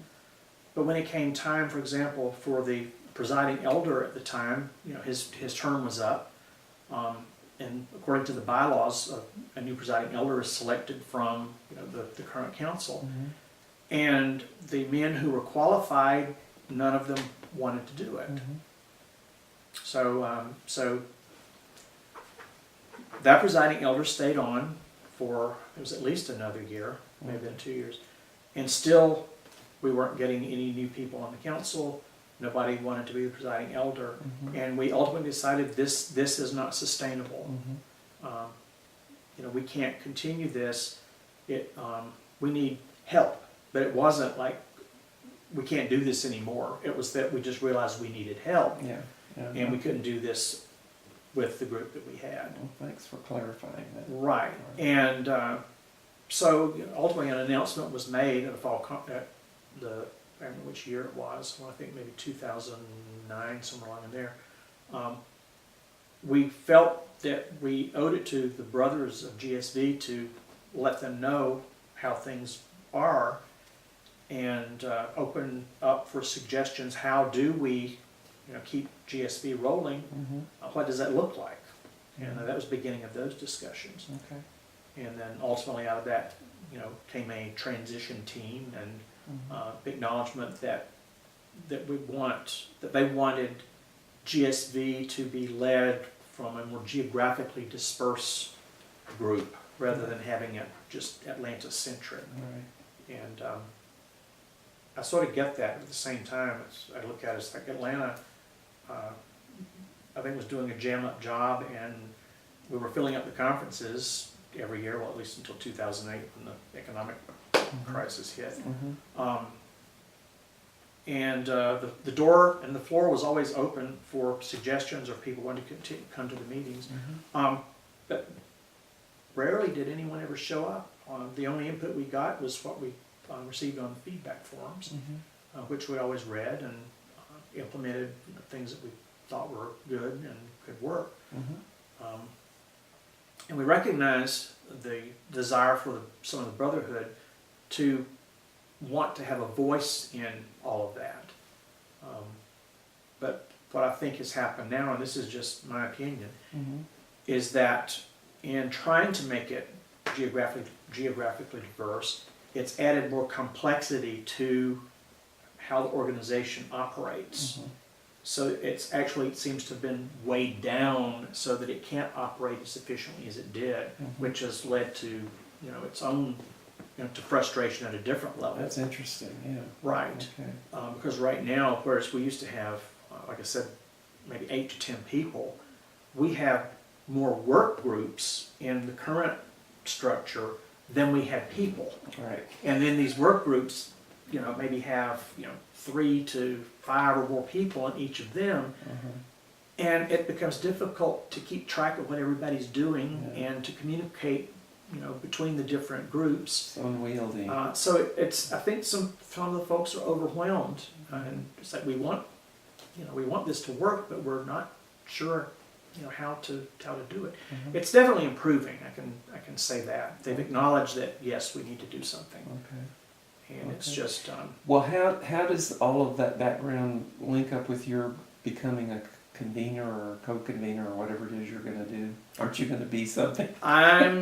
I'm gonna be something. Okay. How did that come about in your own mind and so forth? Well, I'll share how it came down. Okay. One of the current elders on the council contacted me by phone back in August and said, essentially, We have a situation here. The convener for winter 2016 was supposed to have been chosen, a year before. Everyone's supposed to be selected a year before the event, Yeah. so they've got time to do all the stuff that has to happen. Mhm. I'm contacted 6 months before the event, and I said, well, I'm not comfortable doing all the work that's involved. Mhm. And they told me, said, well, we have someone else who wants to do the programming aspects of it, but they don't want to have to deal with the administrative and Mhm. the liaison to the mountain, all that kind of stuff. Mhm. And I said, well, I can do that. I don't mind doing that. Okay. So I told the guy, I said, if you can assure me that that's all I have to be responsible for, and then the obvious things like stand up and do orientation and announcements and all that stuff, Mhm. then I can do it. Mhm. And it turns out that the person doing the programming is a dear friend I've known for years, and we've talked and we work together very well. So Great. it's all unfolding in a very nice way, even though we're sort of short on time. Okay, and so this will be the winter? This will be conference? winter 2016. Mhm. January. January. Yeah. Okay. And I believe the dates are the 15th to the 17th. Okay. Looking back over the conferences that you've been to, are there any keynote people that you were particularly affected by or fondly remember than others? Well, And the answer could be no. actually, there is one that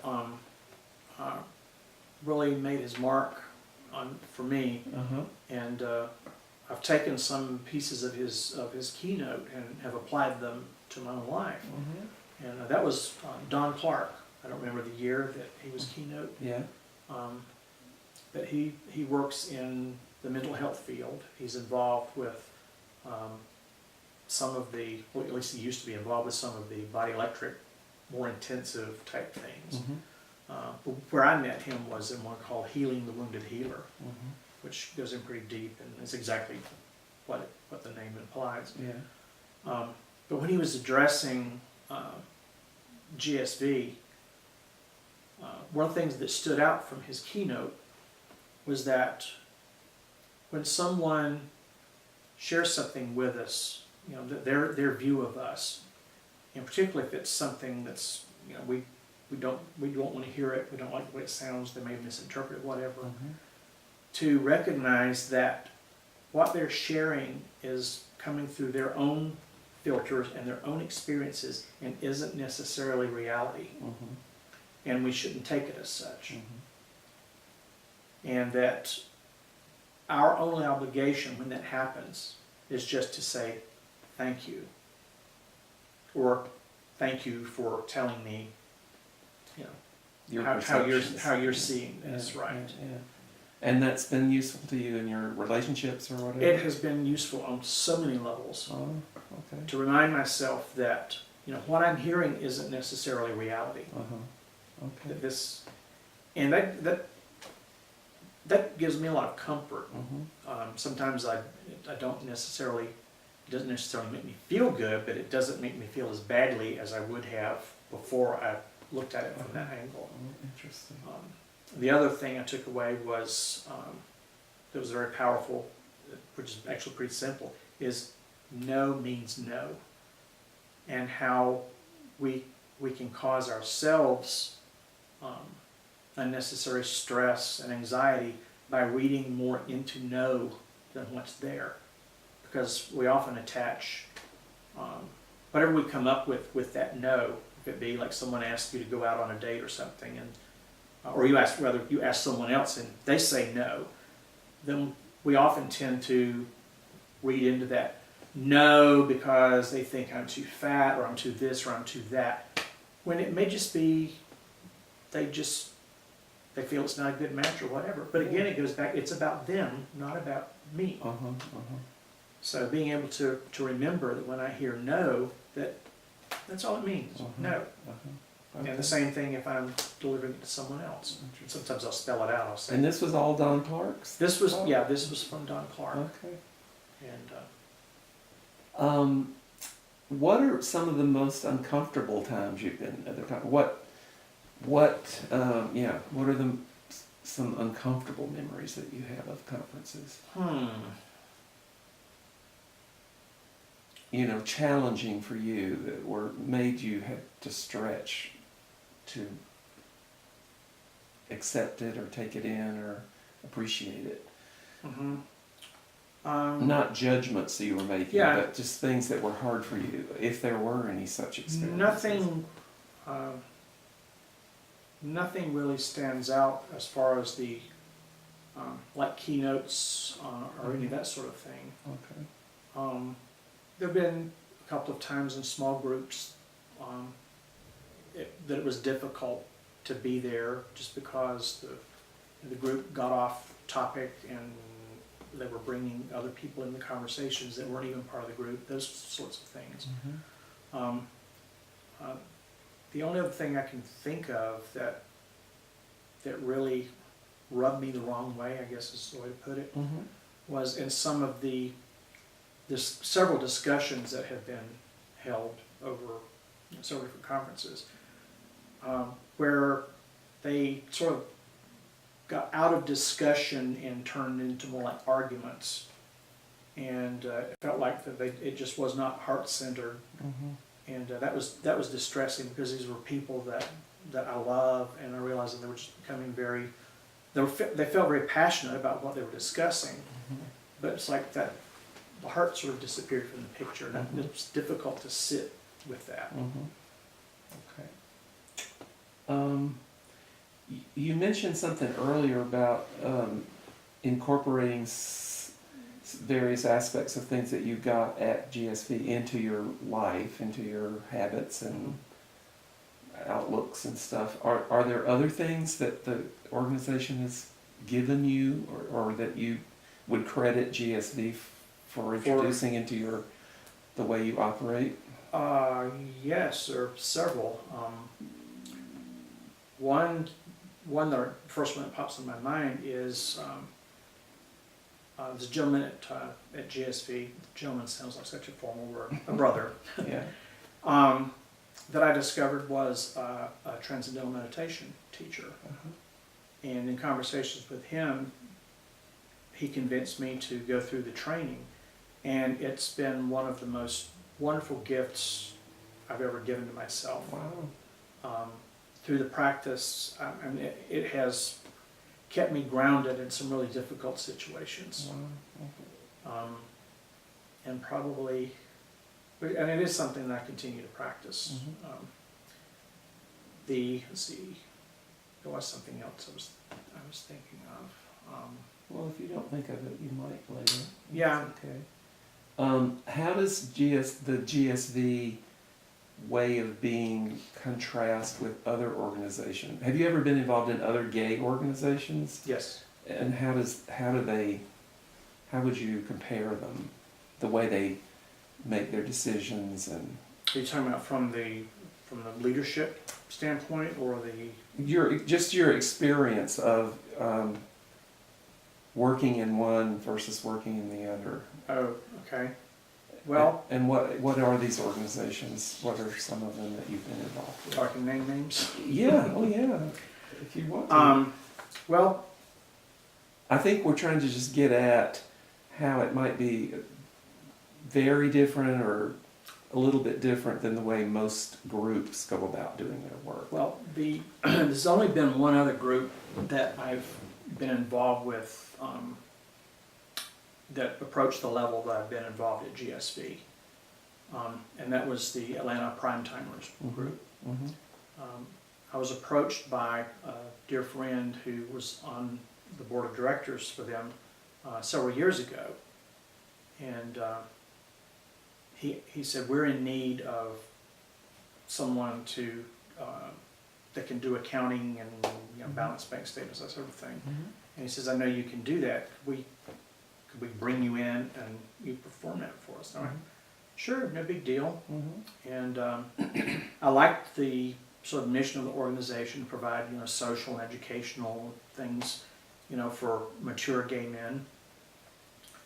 But I ended up, I got so wrapped up in the politics of the board and the egos and the personalities that it ended up becoming a very unpleasant experience, which was in stark contrast to GSV, where we could have difficult conversations, but then we could let it go and we could still love each other. Yeah. Not the case with this other board.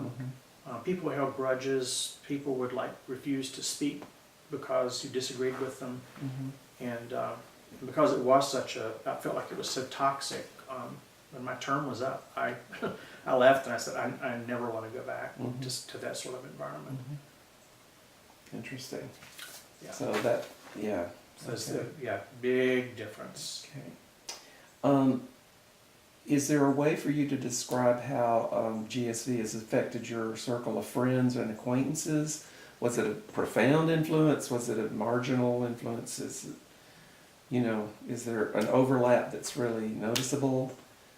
Or do you have all these different categories in your life of people, friends and acquaintances? Well, I have several different circles of friends, and sort of joke that the reason I have never brought them all together is they probably would kill each other or at least disagree strongly. Okay. But there are GSB brothers here that I count among probably my closest circle of friends, Okay.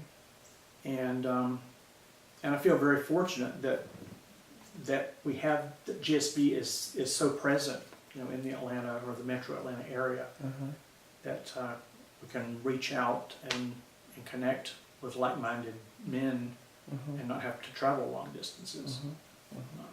And then I have my other friends who are aware of GSB and my involvement with it, but they're not quite ready to check it out for themselves. But they're dear and special in their way too. Okay. And I feel very blessed. I've got such excellent, loving, supportive friends. Okay. Is there any particular advice that you would give to somebody who's about to attend their first conference? What would you tell them to try to, how to approach it?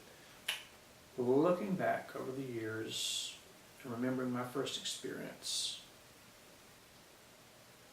I think I would probably invite them to check their belief system and put it on a shelf before they get there. Be open to completely new ways of looking at people and relating to people. Be open to new experiences, and after one of these weekends is over, you can take what works for you or leave what doesn't.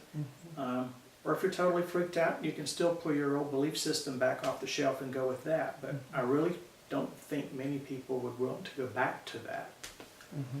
It's just such an incredible, heart-opening experience that it's like, yeah, that's what I want. I don't want to go back to that other way. Okay.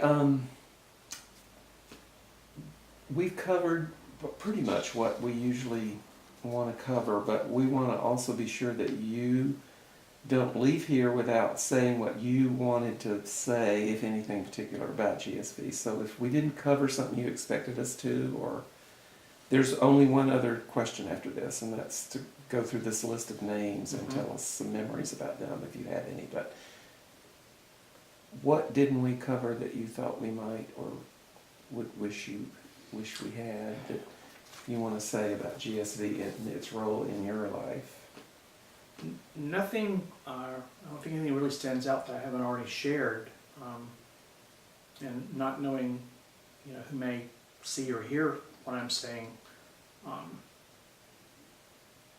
I would just strongly encourage anyone with any curiosity about the spirituality, gay spirituality, check out GSV.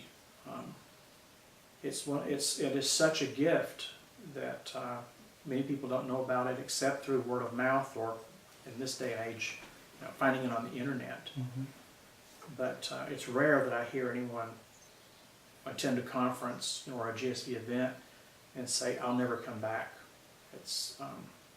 It's more like I've found my family, I've found my home. I wish I'd found it sooner, Mhm. and that is so true for so many men.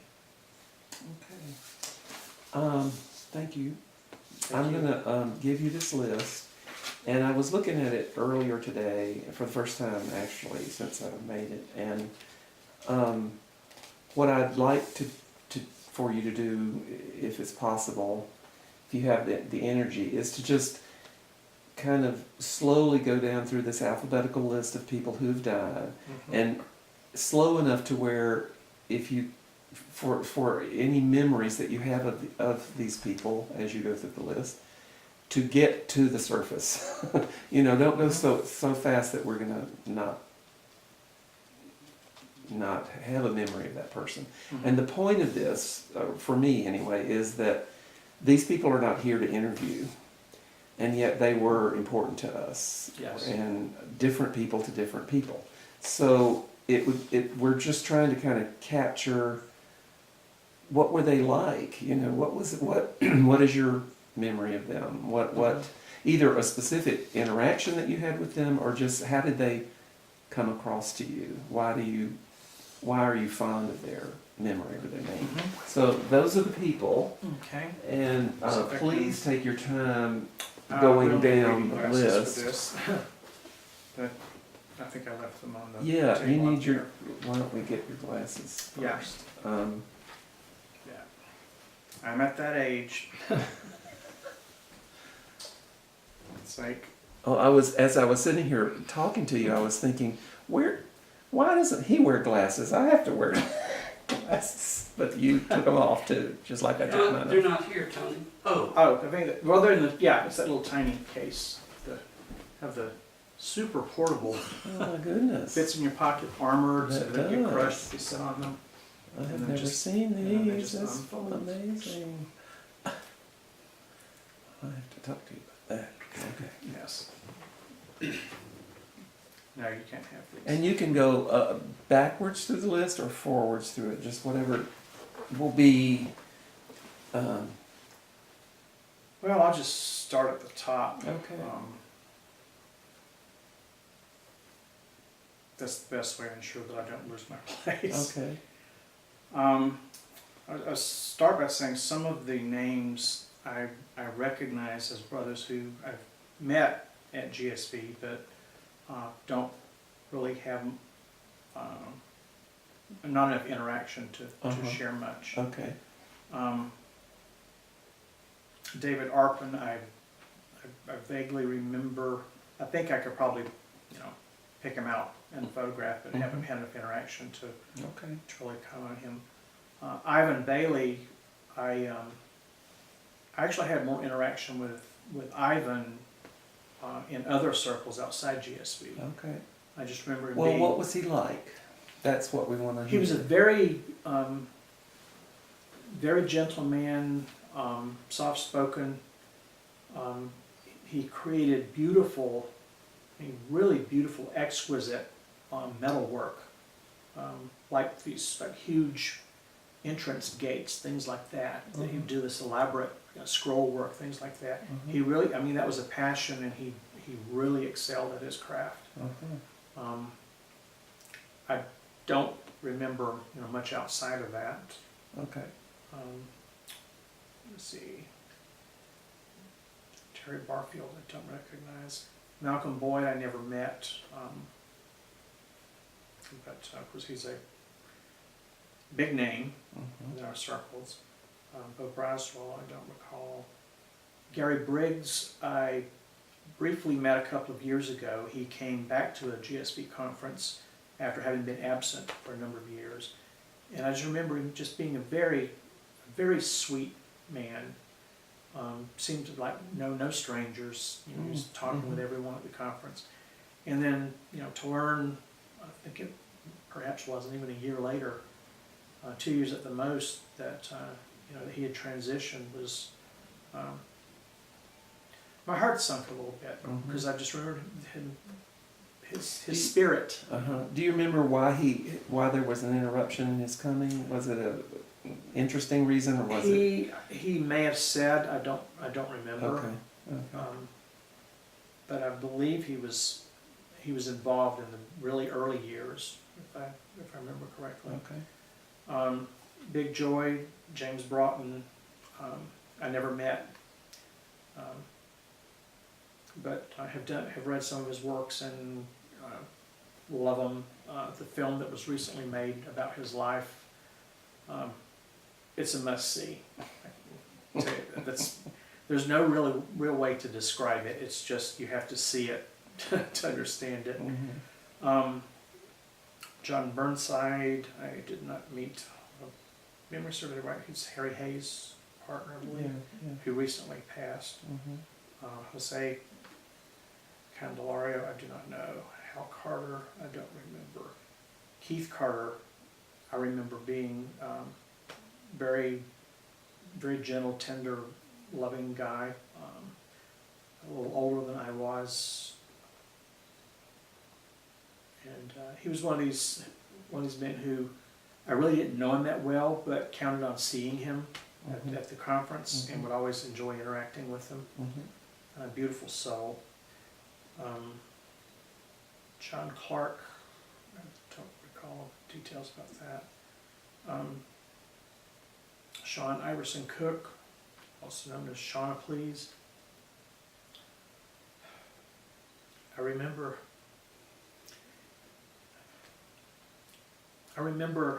a conference several years ago, and he was in my small group, and he also spoke, I think at one of the larger events, and he taught me so much about transgender and gender fluidity that I had never, I'd never even thought of it in the way he described it, and he made it sound so normal. And after that, I realized it is perfectly normal. And he was such a wonderful exhibit of gender fluidity in his life. I remember in particular him sharing that some days I feel like a woman, some days I feel like a man, I may shift between the two. And he said, I believe I'm saying, you can call me he or you can call me she, just don't call me it. And just an incredibly beautiful person. Roger Corliss, I didn't know that well. I remember meeting him through Bruce Cheek, and I don't remember a whole lot about him, but I believe he was on faculty at one of the universities. Michael Daigle, it says Doigel on here, it's actually Michael Daigle. I remember him, I think he was at my first conference, and I don't think he came back. He was an artist, just a very bright personality, sort of a boyish sort of personality that just, I immediately fell in love with him. And he was like so unavailable. And then I still remember, because I found a photograph of him that I had saved to my computer because I thought he was that attractive, and I still have that. Maybe we can get a copy of that. Oh, absolutely. I'd be happy to share that. Because I don't know him. But I remember I believe he came with what we called the Miami contingent back then. There were quite a few guys that would come up from Miami and that area, and he was in that group. And when I learned that he had transitioned, it was like, how can this be? Yeah. Steve Deichman, I remember seeing him. I didn't interact with him that much. Ricky Lee Flippin, the name, didn't interact much. Harry Oak Hamilton, I didn't know that well, but in the interactions I had with him, I remember he was very frail, and I was concerned that this guy looks like he might need some kind of medical attention at any time. Is it okay for him to be here? Yeah. And I believe at the time he had AIDS that was pretty advanced, and had difficulty with mobility. But with all those struggles he had, he still had this just beautiful personality that he was at peace with everything that was going on. Wow. And just a beautiful soul. And I didn't think that his situation was so advanced that he would have left when he did, but we never know. Mm-hmm. And I'm just grateful for having known him. Lee Hand I don't recognize. Harry Hay I've never met, but have great respect for.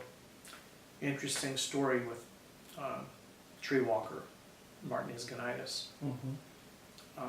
Not too long after I moved to Atlanta, I dated Martin, Okay. and he was in a Different dysfunction. phase.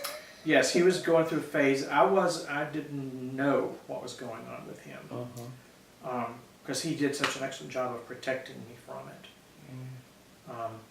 I remember I got a phone call from work one night and answered the phone, and was probably on the phone for 20 minutes or so. And we had been previously busy, and before I finished the phone call, he had got up and left the room. And when I ended the phone call, he had left, and he would not answer the phone, return my calls. Had no idea what ever happened to him after that. It was just really strange. Wow. Then when I got to the mountain in '96, one of the first people I run into is Martin Isgonitis, Wow. tree walker.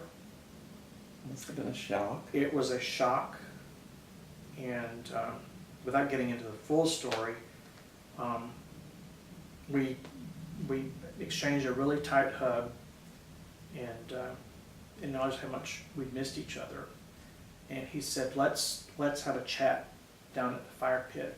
He says, I've got a lot that I want to share with you. Mm-hmm.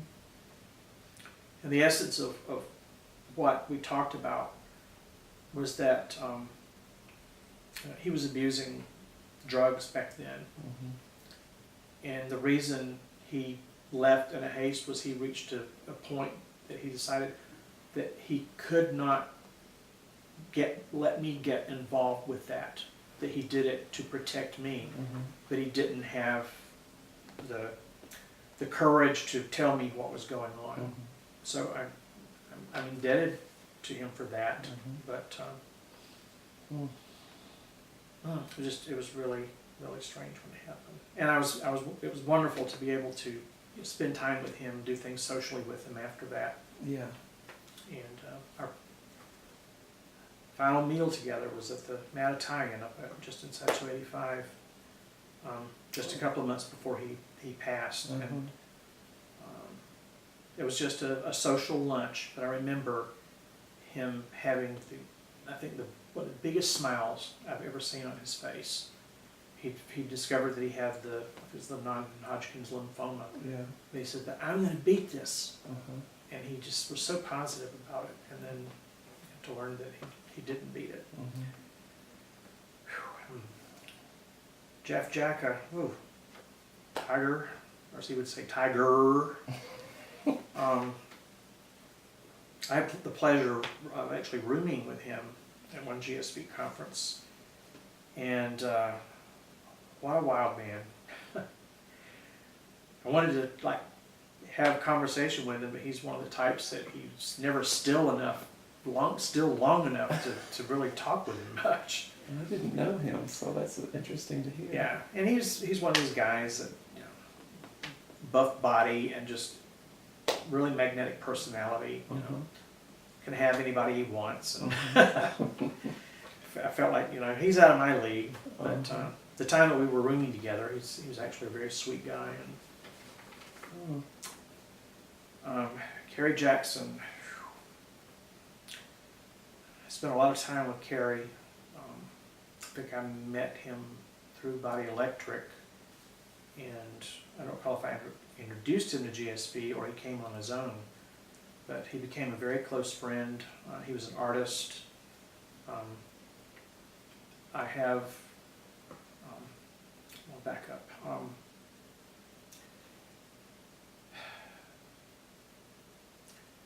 I remember getting the phone call informing me that he had committed suicide. And I was in denial. I said, how can this happen? I just saw him a few days ago, and he was asking me if I could give him a ride to his next doctor appointment. Mm-hmm. Gosh. And anyway, some of his housemates called, and they said, you know, we'd like you to come out. Carrie's left a letter for you. And the essence of that letter was, I know you don't understand what's happened, but I did it because I am so tired of being tired. Mm-hmm. And those words actually gave me some relief. Mm-hmm. It's like I still miss him, but knowing that he was doing what he thought was best to take care of himself and in his suffering, Mm-hmm. I admire his courage. And he left me this gigantic painting that he did on canvas. I mean, we're talking like this, and it's got the colors of, you know, the rainbow flag, the gay flag, and he had put these like little fluorescent stars and a moon on it. Mm-hmm. It's just absolutely beautiful. And I still have it at home. The stars and the pieces of the moon are falling off piece by piece. Apparently the adhesive's given out, but it's wonderful having that to remind me of him. Larry Jackson, that's a piece of work. Yeah, I didn't know him either. In a good way. I met him through Brad Pitt and perhaps some others. But was fortunate to spend time with him when the Charlotte Tribe several years did a camping thing up at the river's edge. Yeah. And Larry would, as we say, would hold court. And he also went by Lala and several other names. Uh-huh. He was one twisted sister, that's a good way to put it. And I remember one of these camp outings, I was staying in a little loft cabin and was looking for something to, I think, boil water in, and I opened the thing and there's this like blue hat, like a middle-aged woman might wear to church. Uh-huh. I'm like, what is this doing under the sink in a clothing optional gay men's camping ground? Uh-huh. So anyway, I go out to show my find to Larry, and he just comes running, or show it to the group. Larry comes running to it and says, it's mine, it's mine, it's mine. And he proceeded to wear that thing through the rest of the weekend. And I have photographs of that and him in various forms of costume. Uh-huh. And then I remember the last time I was actually with him, and this was at a GSV conference, and he kept insisting that I go back to his room with him. And I'm like, well, what is this about? Because he's never shown any interest. Well, we get back there, and he says, I want to give you a massage that you won't forget. And he said, all I need for you to do is just lie there and take it in. Mm-hmm. And he did give me one of the most incredible massages that I have ever felt. And it was generally coming from his heart. I could feel it. Yeah. It was such a gentle, caring type massage. And at the end, I remember he just laid on top of my body and gave me this hug. Mm-hmm. We actually fell asleep for a little while. Mm. And I think that was actually the last time I may have seen him. But his stories live on. Ron Jellick, I do not know him. David Kowalski, I remember the face. I didn't have any interactions with him. Nor did Leon Lashner, Lee Leathers, William Meneely, Lord Merlin.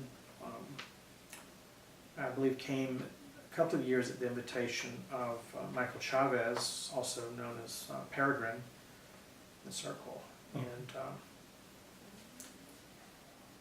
I just remember from the first meeting, he was someone that just like commanded respect. Oh. And really tall guy, very quiet natured, dressed mostly in black. Just really peaceful guy. That's about all I remember of him.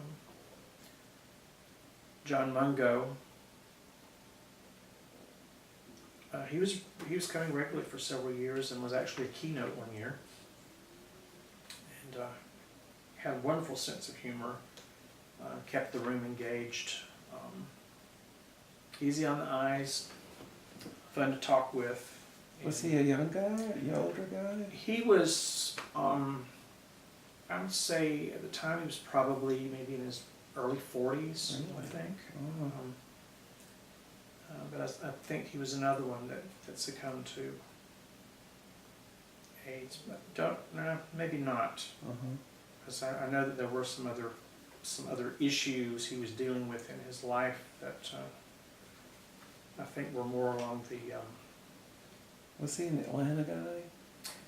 Or from out of state somewhere? I'm not sure. I know he lived in Atlanta for a while, and he had a psychotherapy practice. He was a therapist anyway. Okay. And but big strapping guy. Obviously worked out. Oh. Very attractive. Easy to talk with, and well respected, and we'll always remember him. Ramon Noya, like I shared earlier, he was one of the first people that greeted me at GSV and made me feel welcome and more comfortable. And I feel very fortunate and blessed to have been able to spend many hours with Ramon, just in conversation, over meals. He had a passion for classical music and electronics, so we shared that interest, and would often get together on like a Sunday afternoon, and he would make the Cuban style hot cocoa, and we'd sit and drink that and listen to How classical wonderful. music. Oh, that So sounds we'd often great. like just take turns. He'd choose something and put it on, and we'd sit and listen, and then I would go choose something and put it Oh, on. how wonderful. Wonderful. And he loved lighting. He was a lighting designer by trade, and has actually done quite a few lighting projects here in the city of Atlanta, including the Centennial Olympic Park. He did lighting for that. He did lighting for the Woodruff Arts Center, the huge atrium with the Symphony Orchestra, ASO, and the Alliance Theater. And that's actually where his memorial service was held, was in that, because of his involvement with that. Strange little side story with that. He had sent me an email with his itinerary for a trip to California. I thought, well, this is odd. He's never done this before. And then a few days later, I get word that he had died at breakfast. Probably was still at the conference. And to this day, I've still tried to piece together why did I get this email with his itinerary, and then this happened. And talking it over with some other friends who were close to him, we reached the conclusion we thought that he knew he wasn't going to come back. And people who were with him at the time said that he stood up at the breakfast table and like looked across the room, and he said this big smile came across his face as though he saw something that no one else could see. And there's this big smile, and then he just collapsed to the floor. And this was at a conference? This was at a lighting conference thing? out in California of lighting people, lighting And he designers. was relatively young? He was, wasn't in his 50s or 60s, was he? yeah, I think he may have been in his 50s. I don't remember him either. Yeah. So that's why I'm asking. Okay. Beautiful. Crazy Owl, I've heard the name thrown around. I don't I have not met him. Rocco Pat, I'd heard his name, as I knew he was the partner of Peter Kendrick, who was also one of the first people I met at my first fall conference. But I actually got to know Rocco a little bit better when he was assisting in a body electric workshop. Mhm. And I remember the man had this incredible touch and this, I keep using the word tenderness, but when I was around him, anytime he was near me, there was this feeling of peace and calm, just automatic. It's like, oh, it's you again. And I kept hoping, that our paths would cross again, but they didn't. And I was really saddened to hear when he passed. Oh gosh, Cassandra. It's like, where do I begin? He was also one of the first people I encountered, because we didn't actually meet the first time. It was, he came strolling out from some of the bush in some sort of frock. I don't remember the details. Yeah. And this sort of angry look on his face, and his hair that's going in different directions, and I think it might have even been different colors. And I was, I guess, so dumbfounded I couldn't speak when I first saw him. And then someone else came to me, because he went off in a different direction. Someone came to me and said, "Oh, you must have had a Cassandra sighting." And I said, "Does it show?" And they said, "Yeah, that look on your face." But he was quite a fixture. I remember one of the most beautiful things that I saw from him was he arrived early, and he had brought these little red hearts, inflatable hearts, Mhm. and hung them, the strings, all throughout the trees all over the campus at the mountain. So you really couldn't go anywhere without seeing these hearts. And I remember thinking how beautiful that was. And they came down, and people brought a few of them back, after that. And Mhm. but it didn't continue. And then 2 or 3 years ago, in my small group, the gift I received was one of those hearts. Wow. Amazing. Magic.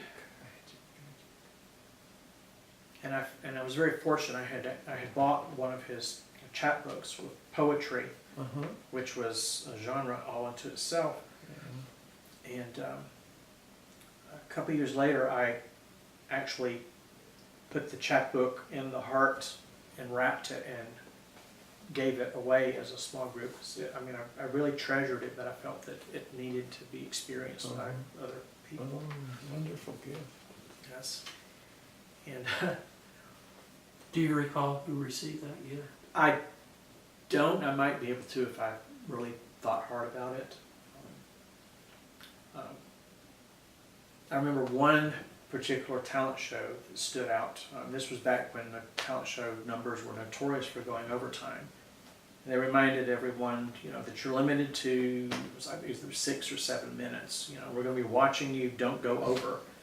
And Cassandra stands up to read some of her poetry, and goes through a couple of pieces, and then he stops with this sort of look on his face. He said, "Oh, I forgot to start the timer." And then he proceeded to continue, and of course went over the time limit, and people were applauding her. So how are they going to pull Cassandra off the stage? Right. But I just remember it. Now whether that was intentional or not, I don't know, but it was so funny. And I could go on and on, but I have to share too. There was that moment when I was face to face with Cassandra downstairs in the treehouse, back when we used to have snacks and water and everything else. And I'm like, okay, there's no way to evade having a conversation. So I said, "Hi, Cassandra, I don't believe we met." And he says, "I don't think we have." And I complimented him on the poetry that I'd heard. And he said, "Thank you." And sort of, I don't know what to do, what to say, so I just said, "May I have a hug?" And the look that came across his face was just priceless. It was this, I can't believe someone asked me for a hug. And I remember that being such a tender moment, holding him, this person that I thought I never wanted to have anything to do with, just because of the stereotype Right. opinion I developed. And he was such a tender man. And then we pull back and he just says, "I don't get that very often, thank you." Wow. Oh, Philip Rush. So you knew him. I did know Philip Rush. He, one thing I can say about Philip is he was always wanting to help with anything he could, and I know that he did that for a lot of organizations. During the period when I was the body electric coordinator for Atlanta, he was coming with all sorts of wonderful ideas and saying, "Now you don't have to do this by yourself. I'm willing to help." And then in talking with other people who knew him after he transitioned, that's just the way Philip was. He was a giver, and just had these incredible ideas. And it's so fitting that they named the center after him. I mean, that's his legacy is, I'm sure, is so proud of that. George Smith, I remember him at GSV. He's a very quiet man. Not someone, I mean, he's sort of the kind of person that you really didn't notice him in a room of people. He was just very, very soft and totally withdrawn. I remember in particular sitting with him in the dining hall one night when we were sitting around talking, and I felt like this just very, very ever so gentle touch along my neck, and I'm thinking, "Oh God, this is exquisite." And I was afraid to turn around because I didn't want it to stop. And then later it is continuing onto my arm and my hands and my fingers. I'm like, "This is just wonderful." Wow. And I turn, and it's George, Wow. and he's just, he's just beaming, and he's like, "So you like that?" And in talking with other people, I was telling them about that experience. I said, "Oh, that was your first time with George?" He said, "Wonderful." Quiet, wonderful man, could tell some dirty jokes. And I remember when I heard of his death, it just felt like this is so unfair. As I recall, he took a different route to work that day because of traffic or something, and He was in a car accident? he was in a car accident and gosh. didn't survive. Oh. And the odd thing is that he took a different route that day. Yeah. Anyway, Phoenix Weldon Smith is a name I recognize from the GSV Facebook group, but I never met him. I know that he was a relatively young guy. I would say probably not older than 30s, and I still don't know, what happened with him. John Stowe, ooh, what a blessing.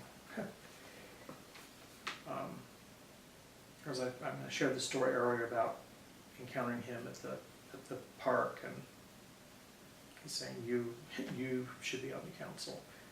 And I went on to take some of his workshops and got involved reading his Two-Spirit Warrior book. I got one of the originals that's still in the little spiral bind before the hard version came out.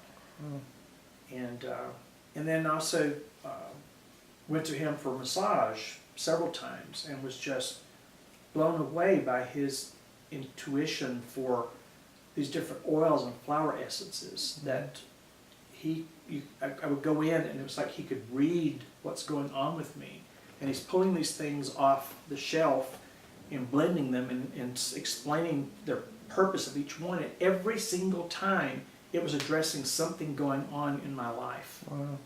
And it was a way to help facilitate moving through that. Uh-huh. And he would name it, he would name the concoction that he created. And he would use it in the oil, the massage oil for that massage, and then send the rest of it home with you. And this happened every session. Wow. He would do a unique blend like that.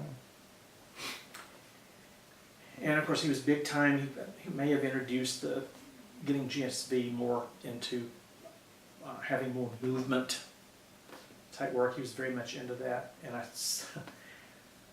remember his, I guess his signature gesture when he would be leading us through like a movement exercise or something. He would say, okay, we need to go inside. And it was always this gesture, this inside. Exactly.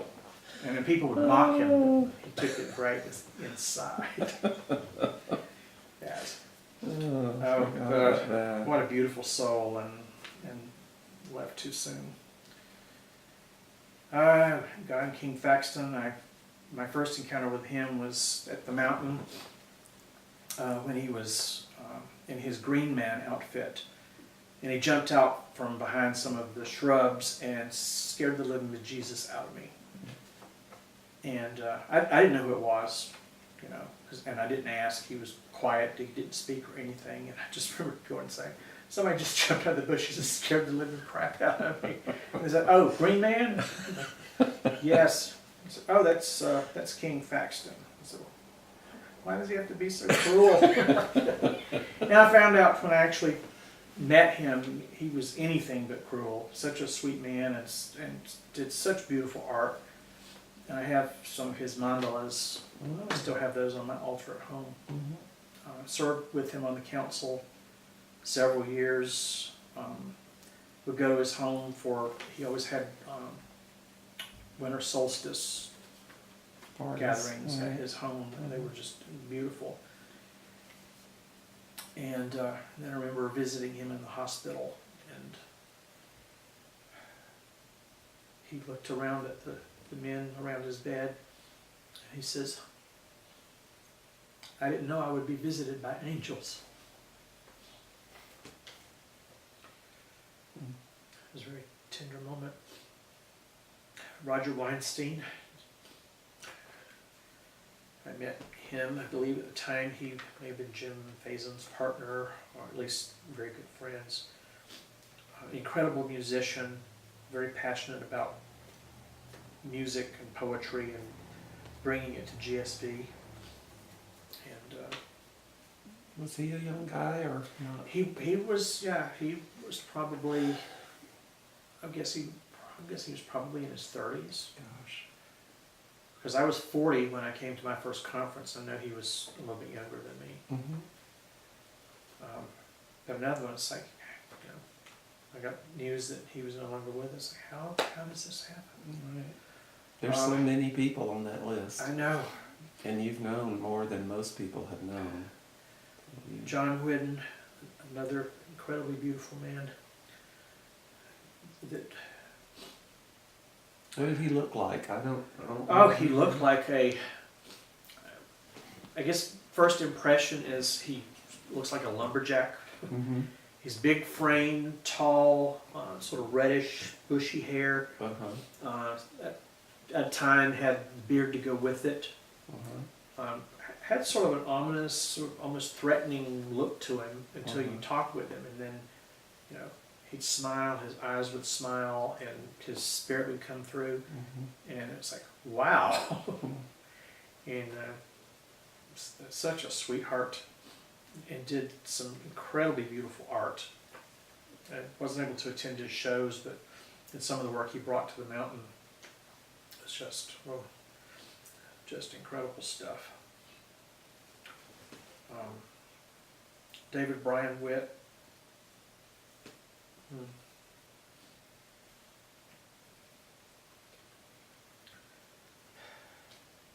That man spent more time with me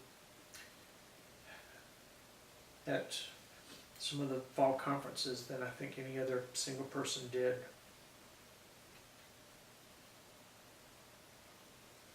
And we just talked. You know, and he was just so easy to talk with, and his background and being a priest and hospice work, or chaplain. I think he may have done some hospice work as well. I mean, that really shined through in his personality. When I would talk with him, there was no doubt that he was fully focused on what I was saying. You know, with his eye contact, and he was like an active listener. You could tell that. Mm-hmm. And loved hugs, and I mean, I loved the way he hugged. It was every now and then when he would mention what he'd like to do with me. It scared me a few times. And he was being genuine, and he had that sort of kinky side to him. Mm-hmm. But he was never one to push that. He knew it made me uncomfortable, and I think he actually took pleasure in that. Yeah, probably. And but oh God, what a beautiful man. Lou Walcott, I recall when he and Don lived over at Grant Park, and someone said, "You really need to get a massage from Lou." And I'd seen him at GSV, but didn't know much about him. Mm-hmm. And it's another man with magic hands. It was like I could feel this energy coming through his hands in a way that I don't recall from anyone else that I've ever gotten a massage from. And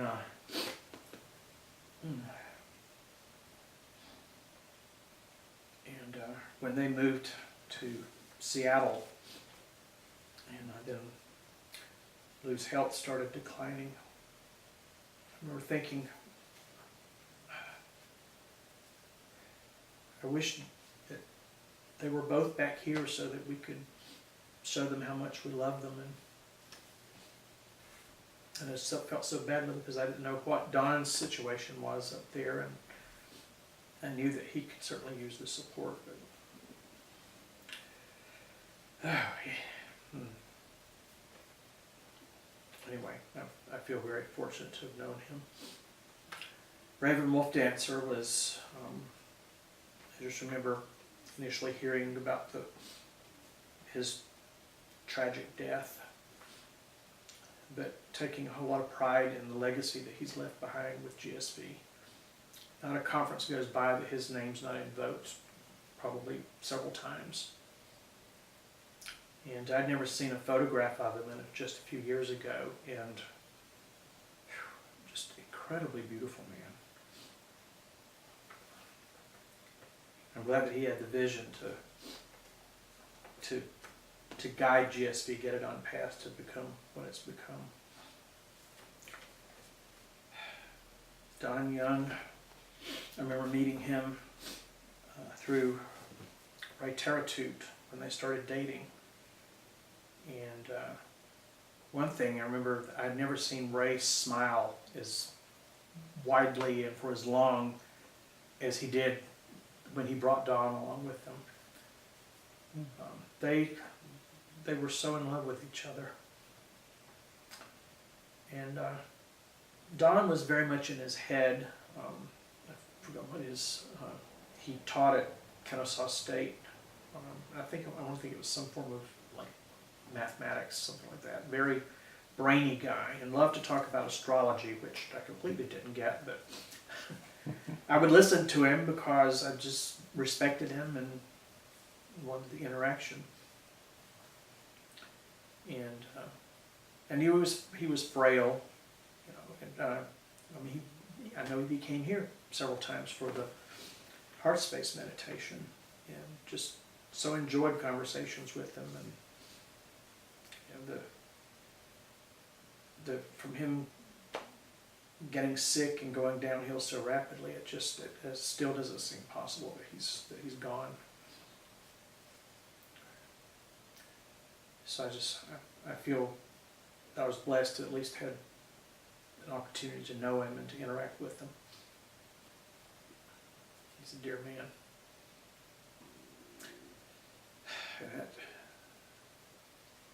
That is the end of the list. I'm sorry it was so long. Well, it It's a lot of it loss. seemed long, but it was also I feel really so fortunate to have known many of these men, at least for some period, Mhm. and their memories will always live on. Well, thank you for kind of evoking them for people who didn't know them, because obviously they were memorable people. Miss you guys. Come back and visit. Thank you, Liz. Okay, thank you.